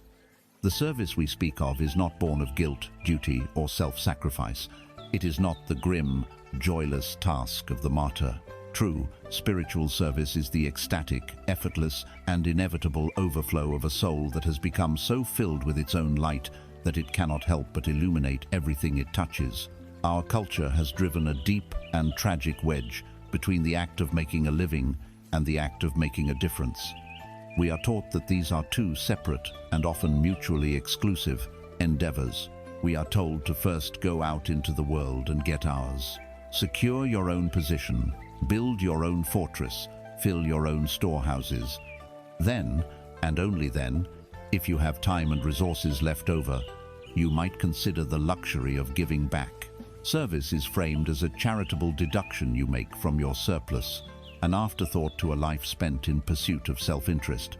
This paradigm forces us to live a divided life, a life where the work we do to survive is often devoid of the meaning our soul craves. This is the source of the deep spiritual fatigue that permeates our world, the ache of a life spent serving a balance sheet instead of serving humanity. This creates a fundamental inner conflict. You feel a deep, innate human yearning to contribute, to be of use, to leave the world a little better than you found it. But the voice of your conditioned survival instinct, the voice of scarcity, screams in protest. You cannot afford to be generous, it warns. You don't have enough yourself. Your cup is half empty. If you start pouring from it, you will be left with nothing. It views service as a transaction, a net loss. This is the logic of the ego, which sees life as a game of accumulation. The soul, however, knows a different truth. The soul understands that it is part of a vast, interconnected web of life, and that its highest joy is not in hoarding energy, but in participating in its flow. The conflict is between the ego's fear of depletion and the soul's deep knowledge that its very nature is to overflow. You are caught between the belief that you must fill your cup before you can give, and the cosmic law that states that the very act of giving is what allows your cup to be filled. The core message that shatters this paradox is this: you do not serve from a place of lack. You do not give what you do not have. Your primary and most important spiritual work is to fill your own cup to the absolute brim. You must relentlessly pursue your own joy, cultivate your own peace, and connect so deeply with your own inner source of abundance that you become a fountain of vibrant, powerful energy. But here is the secret. The purpose of filling the cup is not to hoard its contents. The purpose of filling the cup is so that it may overflow. Service is not the act of tipping your half-empty cup and losing what little you have. Service is the natural, effortless, and joyful spilling over of your own abundance. It is no longer a conscious decision. It is the inevitable consequence of your own inner richness. Imagine you are a magnificent apple tree. As a young tree operating from a scarcity mindset, you might believe your purpose is to grow one perfect apple and then guard it jealously. You would worry about insects, about storms, about someone stealing your single precious apple. Your entire existence would be one of anxious, defensive hoarding. But the true nature of the tree is not to produce one apple. Its purpose is to draw so deeply from the nutrients of the earth and the light of the sun, to become so profoundly healthy and vital in its own being that it bursts forth with 100, then 1,000 apples. It becomes so laden with its own abundance that its branches bow, offering its fruit freely to the world. The birds, the animals, the humans who come to eat from its bounty are not taking something from the tree. They are participating in its success. The act of the fruit being taken and its seeds being spread is the final, glorious completion of the tree's purpose. The tree's primary focus was never on the fruit. It was on its own vitality. The fruit was simply the overflow. You are that tree. Your job is not to worry about how many apples you can give away. Your job is to become so connected to your own source of life, to your own unique genius, that you cannot stop producing the fruit that is your gift to the world. To embody this principle, you must fundamentally shift the primary question that guides your engagement with the world. For most of your life, you have unconsciously approached situations, a job, a relationship, a project with the seeker's question: what can I get from this? You have been focused on the return, the reward, the personal gain. This is the orientation of the empty cup. The shift to the orientation of the source is to begin asking a new question, a question of overflow. What can I give here? How can my unique value, my authentic resonance, be of service in this situation? This question changes everything.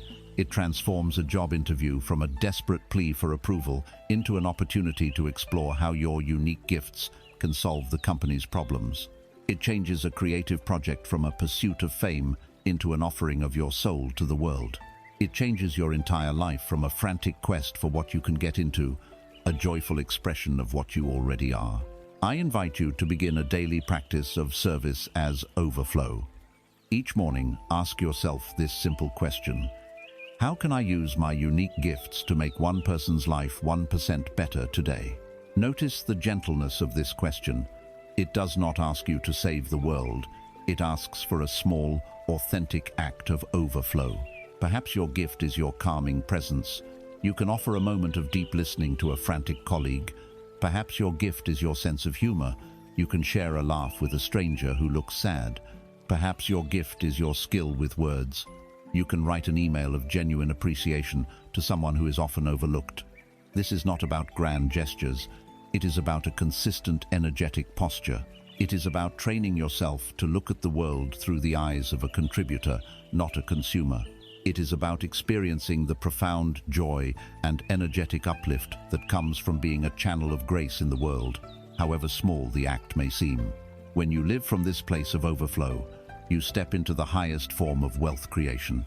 You are no longer just solving problems for personal gain. You are aligning your personal genius with the needs of humanity.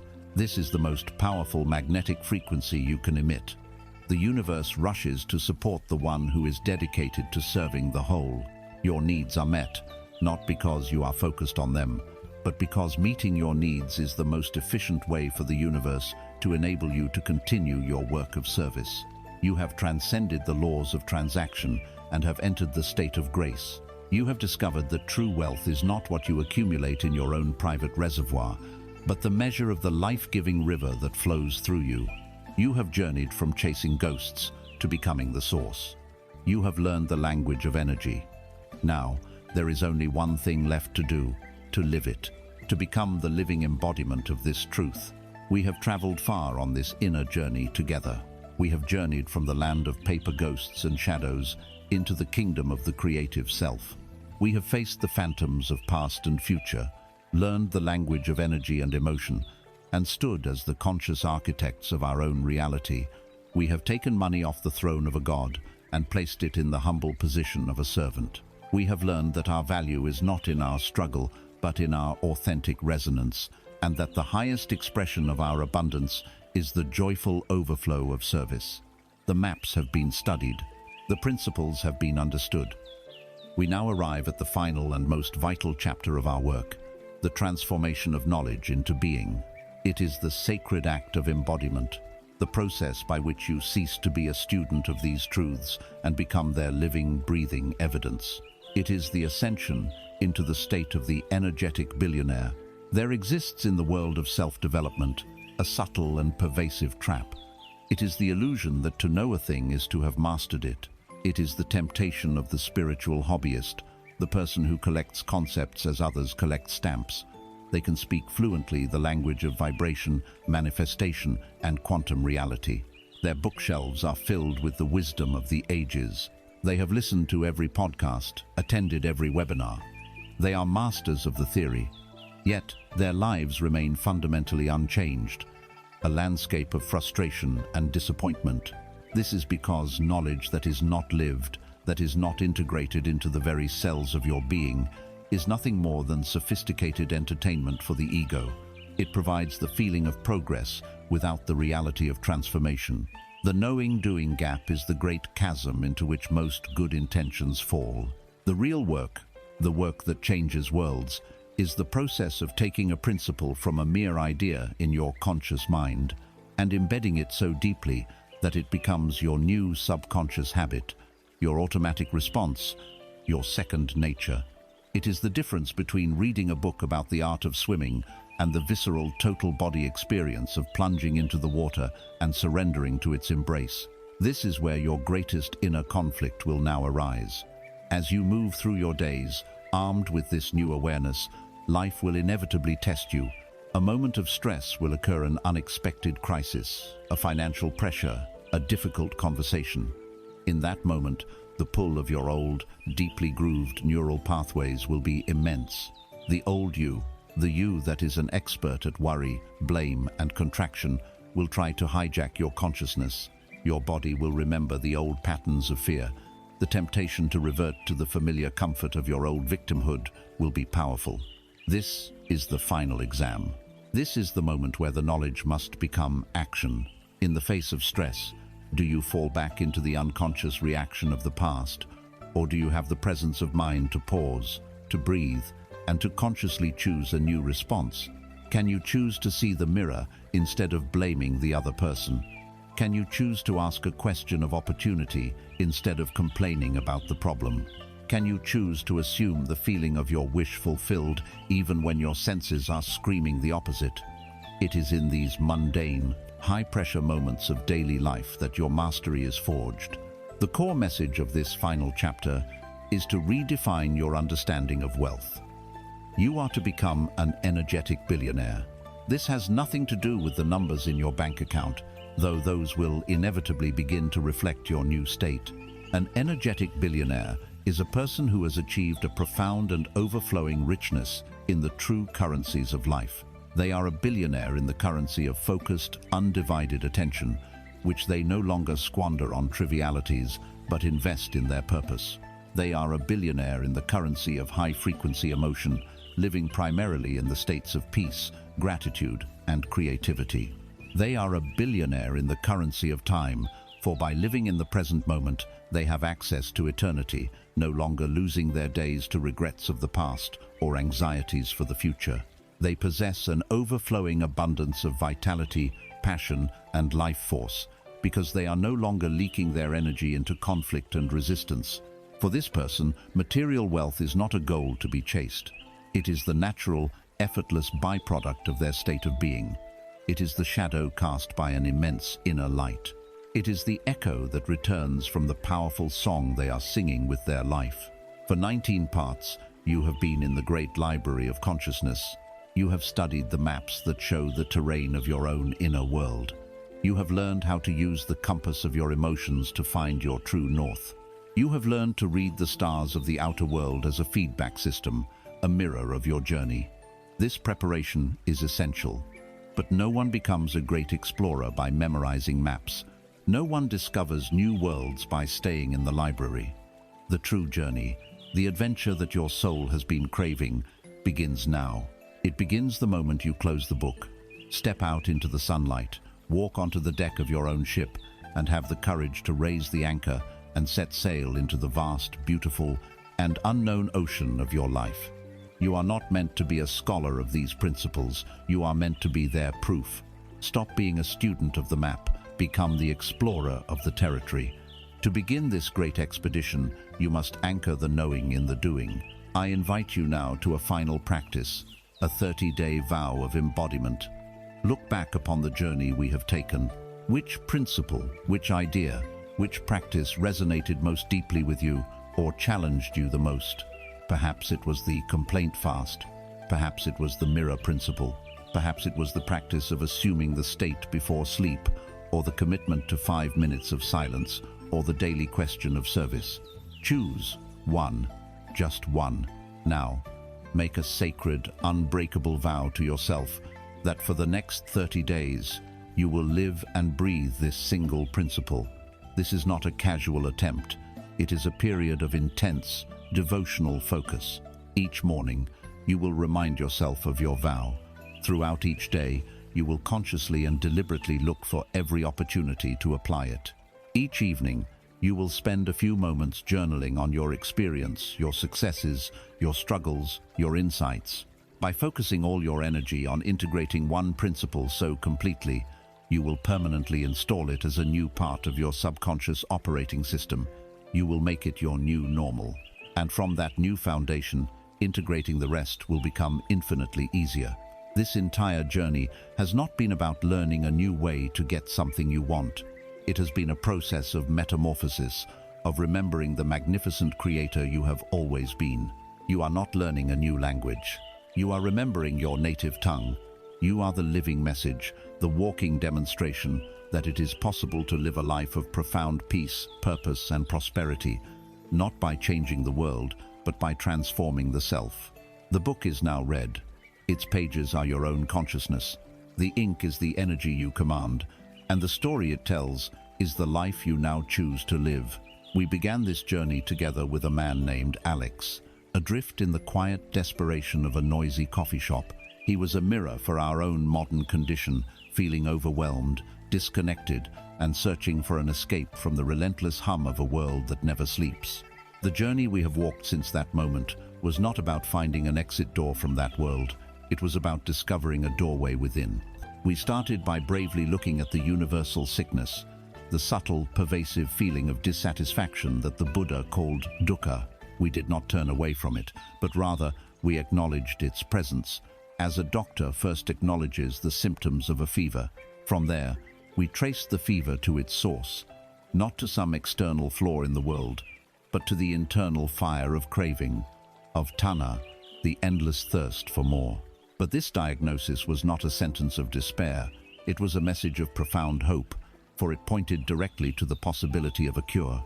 We learned of Nirodha, the truth that the fire of suffering can be extinguished, leading not to a heavenly paradise, but to the attainable state of peace called nirvana, a peace found right here, in the midst of life. And finally, we were given the prescription, the practical, compassionate, and holistic medicine of the noble Eightfold Path. We saw how right view could clear the fog of our confusion, how right intention could purify our hearts, and how right mindfulness could anchor us in the sanctuary of the present moment. We learned that the self we so fiercely protect is as fluid as a river, and that we are all woven into a single, cosmic web of interdependence. So let us return to Alex. The coffee shop has not grown quieter. The city outside still rushes on. The notifications on his phone have not magically ceased. The world did not change. He did. The noise is still there, but it no longer penetrates the quiet center he has discovered within himself. The pressures still exist, but they are no longer his masters. He has found the space between the stimulus and his response, and in that sacred space, he has found his freedom. This is the ultimate promise of the path. Peace is not the absence of noise, but the ability to remain centered within it. It is not a place you must travel to, but a way of being that you can cultivate. The wisdom of the Buddha is not a relic of the past. It is a living, breathing set of tools for the here and now. The path is your own life. The practice is your next breath. And the stillness you have been searching for has been waiting inside you all along.